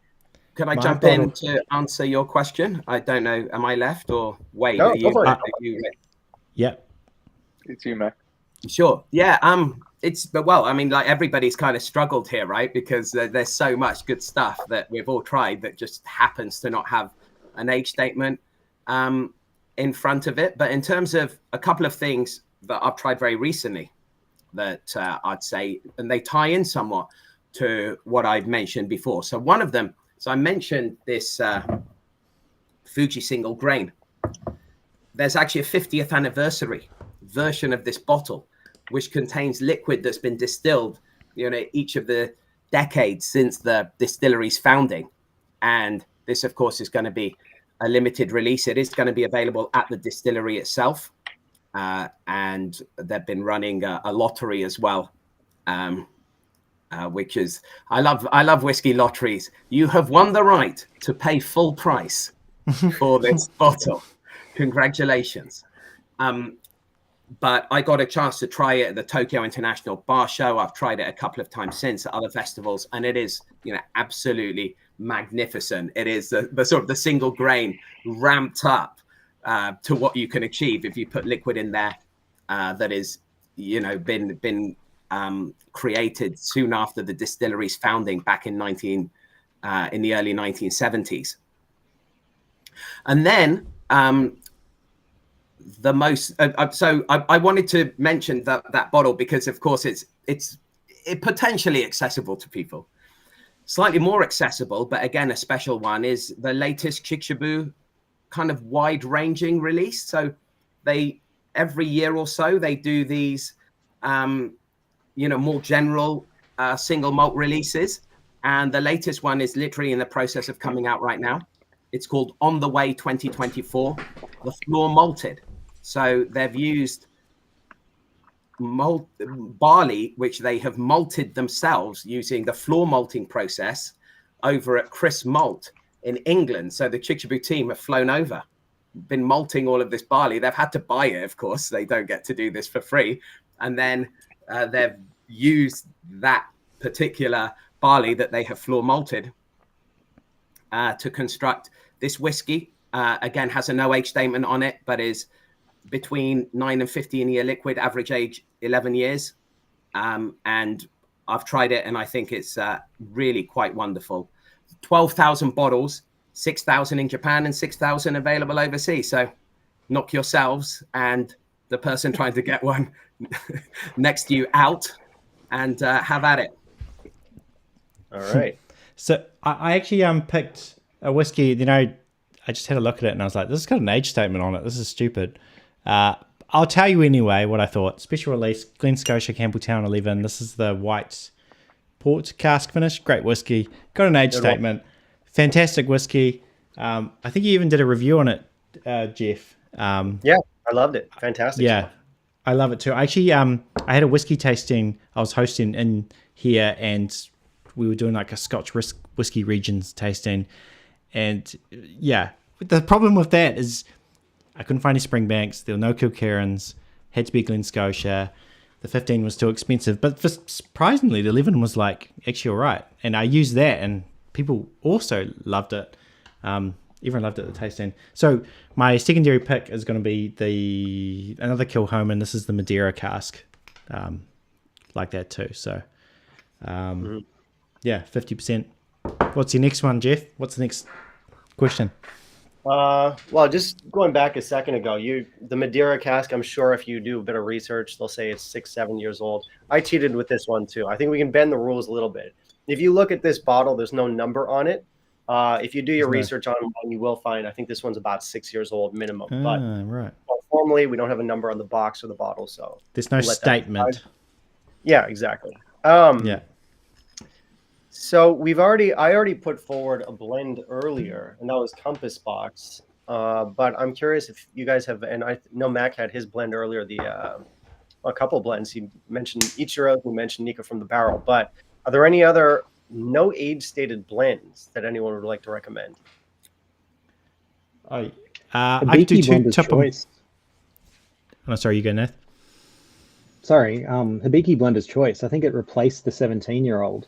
I don't know what the mix of ages are in that, but that's a beautiful whiskey. It retails about $400 here, and it's one of the few expensive whiskeys that I would say is actually worth it. Mm-hmm.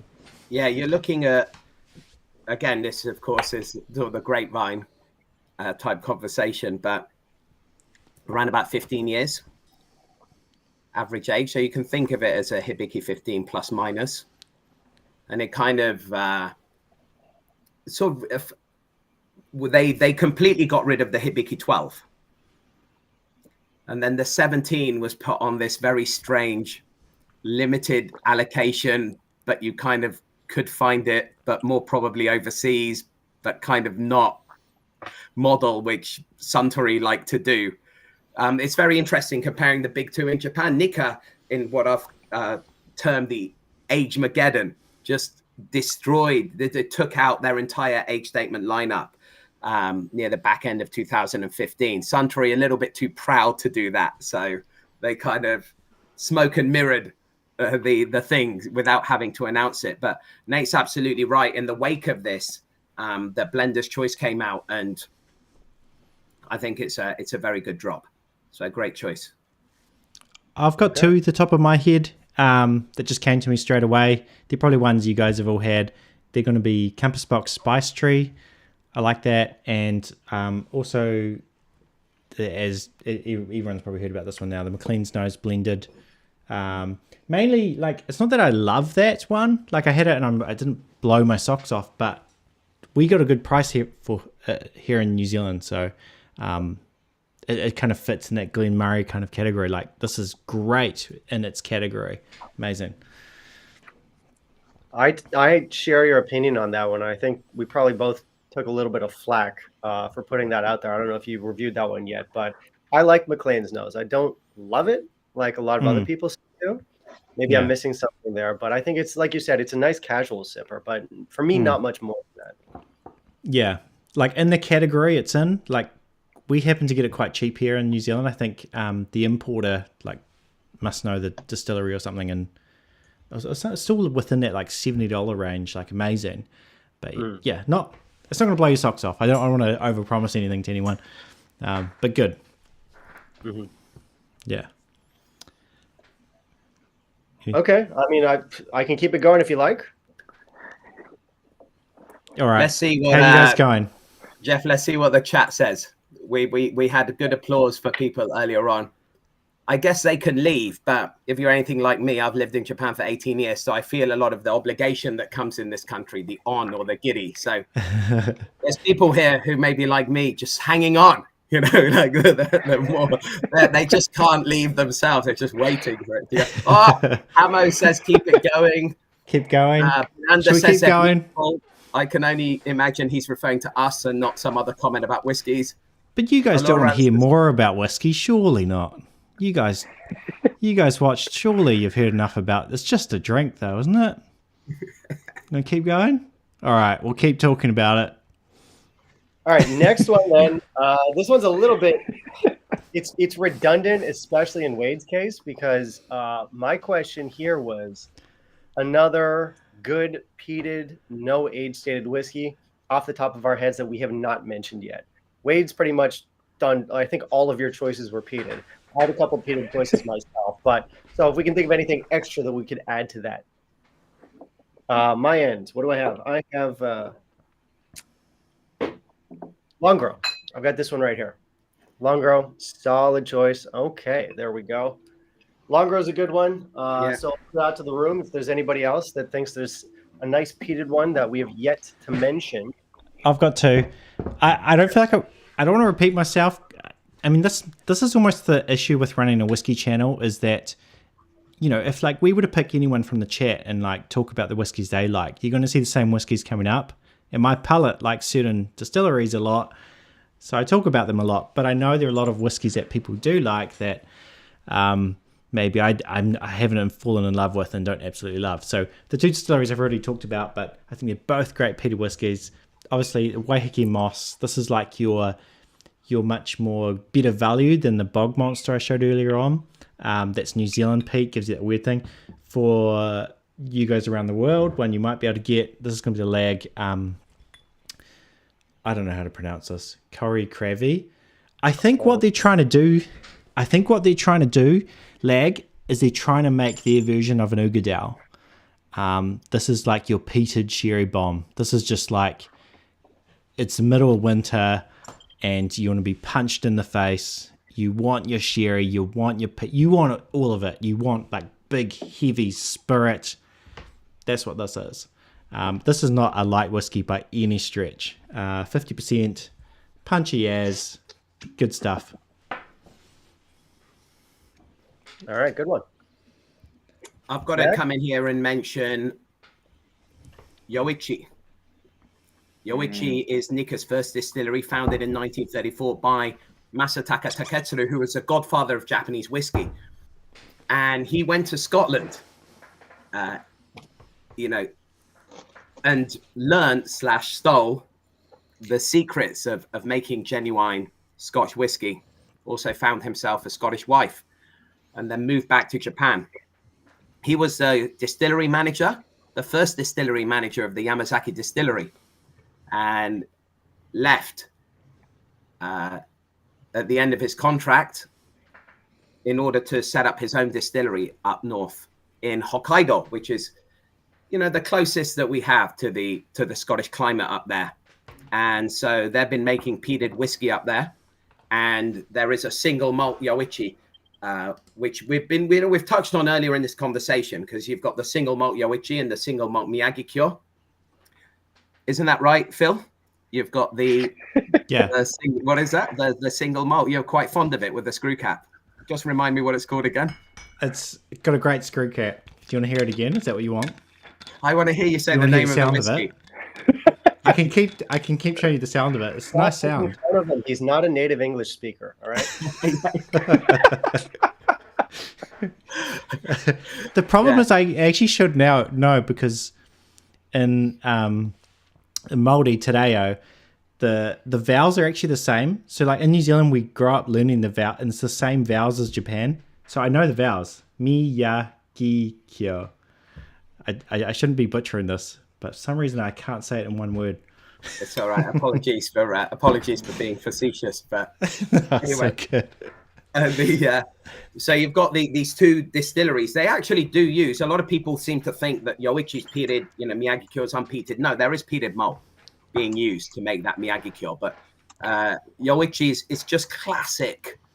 There's a few notes in there that remind me of some of the, sort of the classic peated whiskies of Scotland, but not Islay. So it's a nice, I'm always a bit wary. There's a distillery up here I'm not going to name, but kind of sort of brands itself as the Islay of Japan. We don't need an Islay of Japan. We need people making, I think, whiskey that expresses the character and terroir of Japan, using the heritage of Scotland and evolving it. And anyway, I think that Yoichi do a great job. They've got that standard single malt expression, They've also got an expression only available at the airports for those of you coming on holiday, which is called Yoichi Grande. It's kind of basically a ramped up version of the standard Yoichi, and then a ton of no age statement, special editions that have come out over the last 10, 20 years. Very recently, they finally brought back a Yoichi 10 to the shelves. It's very, very difficult to find at the RRP on those shelves, but if you can, it's not as good as the old Yoichi 10, but it's a step in the right direction of the big guys bringing more readily available age statements back to the shelves.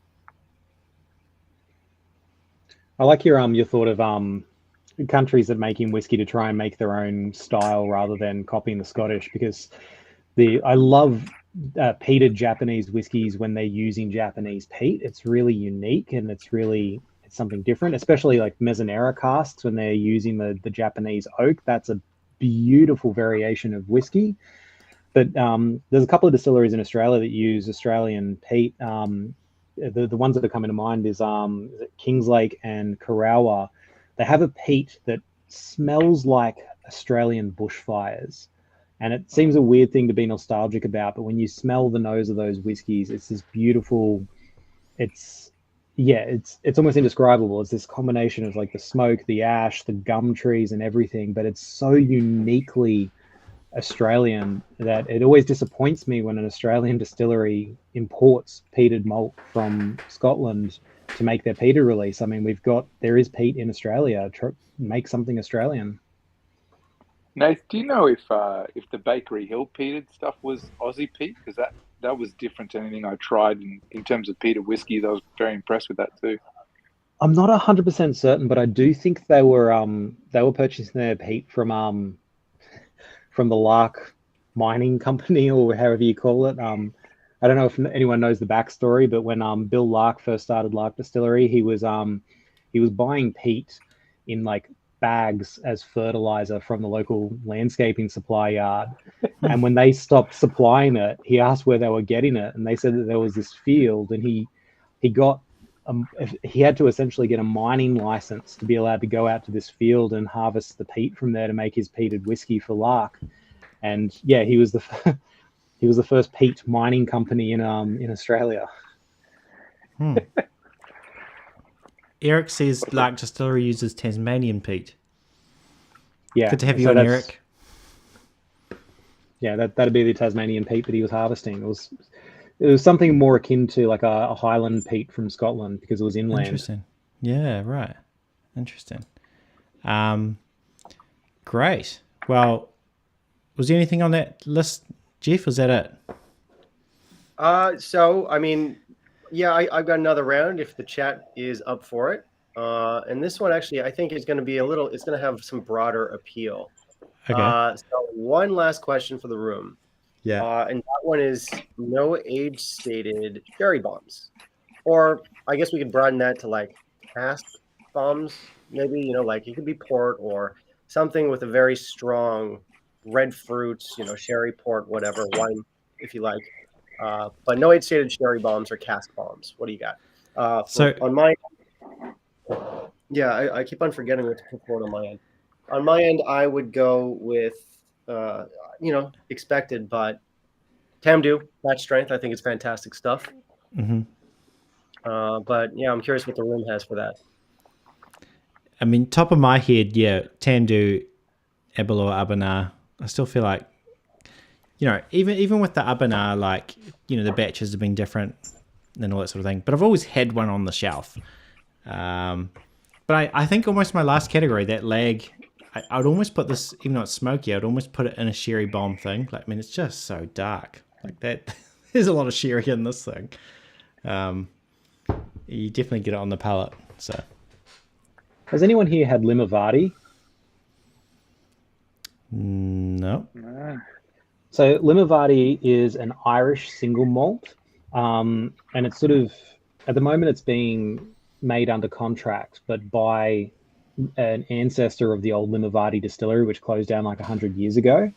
And it's got a really cool backstory for the name of the distillery and everything.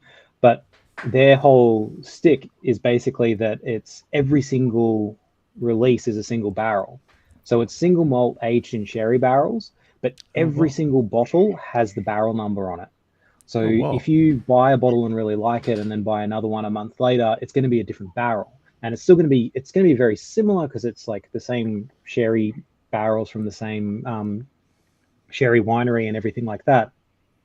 But it's going to be a little bit different every single time. So it's a non-age statement. It's Irish single malt, but it's a sherry bomb. But every single time it's wonderful, but every single time it's different. So you want to keep coming back to it, which is quite a kind of clever marketing ploy. And Limavady in Gaelic means leap of the dog. Like I said, there's a big backstory, but they very much lean into like, the dog owner sort of marketing for it. You can even buy Limavady barrels for the dog collars and all that sort of stuff. But as a marketer, I really appreciate the marketing, but the whiskey itself is actually solid. Man, respect to the people who make the labels then. Every, a lot of different like labels they'll have to be like pumping out. That's cool. I want to throw a mention into the room. I don't know why no one sort of brought this up, but it's in my glass tonight, is the Ardnamurchan AD sherry cask. This stuff is fantastic. I think, Jeff, you might have reviewed this and sort of sung its praises. Opened the bottle a couple of days ago and just was really impressed with the nose and the palate, and I'm enjoying it heaps. So yes, it's not an age statement, but I know we can scan the QR code and we can understand what the age is on it, but I think it's suitable for tonight. And in terms of a sherry bomb, I mean, that color is stunning. Look at that. Yeah. Great drop. That is crazy color. Yeah. I'm curious if there's a Japanese whiskey that fits the bill here. Mac, you got anything for us? Well, when you hear the words sherry really and Japanese whiskey, there's one distillery that comes to mind, and that's Kadoizawa. Kadoizawa, of course, a lost distillery, shuttered in the last decade, almost exclusively aged their whiskies in sherry casks. At the time, nobody bought it. Normally how businesses go out of business, but now is kind of emblematic of the rise of Japanese whiskey collecting. And we owe the popularity of Kadoizawa and its fame more recently to a company called Number One Drinks, founded by David Kroll and Marcin Miller. They are also two of the founders of the Kyoto distillery who make gin. So you may have seen the Japanese gin Kinobi. So two guys who have a huge history in Japan's drinks. And most of the whiskeys which they bottled do, of course, have an age statement on there. I recently put a video of me trying a 29-year from the Knorr series, which are the bottles of Kadoizawa that have those masks on the labels from Knorr Theatre, which was one of the big traditional Japanese theatre types. But there is a bottle which I tried relatively recently called the Kadoizawa 5 Decades that was bottled for a department store in Shinjuku called Isetan. And it contains liquids from the 60s, 70s, 80s, 90s, and the 2000s. And it is absolutely one of the best Japanese whiskeys I've ever tried. So if you find a dram of it, or really any Kadoizawa at anything resembling a reasonable price, then I highly, highly encourage you guys to go out and try it. More recently, Suntory have been putting out a sherry cask, sometimes labeled Spanish oak, because they kind of tend to believe that the wood type really makes most of the difference, more so than what was previously housed in that barrel. And I think the most famous of these in the last decade or so is the Yamazaki 2013 sherry cask, sometimes referred to as the Jim Murray bottle, because he awarded it Whiskey of the Year in around that time. And that is quite, I mean, it really is a devastatingly good dram. I think Sir Valentin at Whiskey Fun awarded it 90 over there. They also have released a series of Hakushu sherry cask bottles, 2012, 13, 14, which are all wonderful. The more recent 2021 bottle was less so. But yeah, so you can find, sort of sherry bomb style Japanese whiskeys out there. Yeah, true. Not necessarily for a reasonable price, but they do exist, right? They do exist, and I really, I'm going to reiterate the point there. Jeff, I'm actually wondering, have you tried any Karawizawas before? I did. I had to pay a lot for it. It was, I don't know what, it was just a dram. I only had a dram, but it was the equivalent of I guess, 35 American, Okay. just for one dram. And it was absolutely beautiful stuff. It was very rich. It was very complex. This was years ago, and I enjoyed it, but it's one of those things, it's more of like it's a status whiskey here in Taiwan. There's a lot of Japanese whiskey collectors, Taiwanese Japanese whiskey collectors. Absolutely. Collection, and I've been lucky enough to have a couple drams from them as well. So I think probably I've had a total of about 3 Kurosawas over the years, and they can be excellent. But would I pay the money for it out of my own pocket? No. Hey, Yeah, very, very fair point.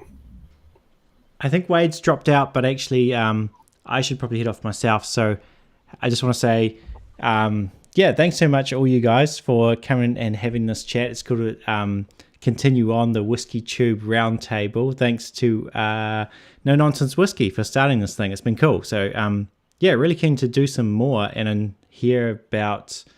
Yeah, it's been awesome to hear about all these different whiskies, both Scotch whiskies that we can get and all these like super unique whiskies that maybe a lot of people haven't heard about and a lot of people in the chat haven't heard about. So yeah, it's been really good. So thanks everyone for coming in. I know it's all been different times in the world, but I've had a great time chatting to you guys and talking whiskey when I can actually drink whiskey and not actually have to have a coffee or something, actually have some whiskey.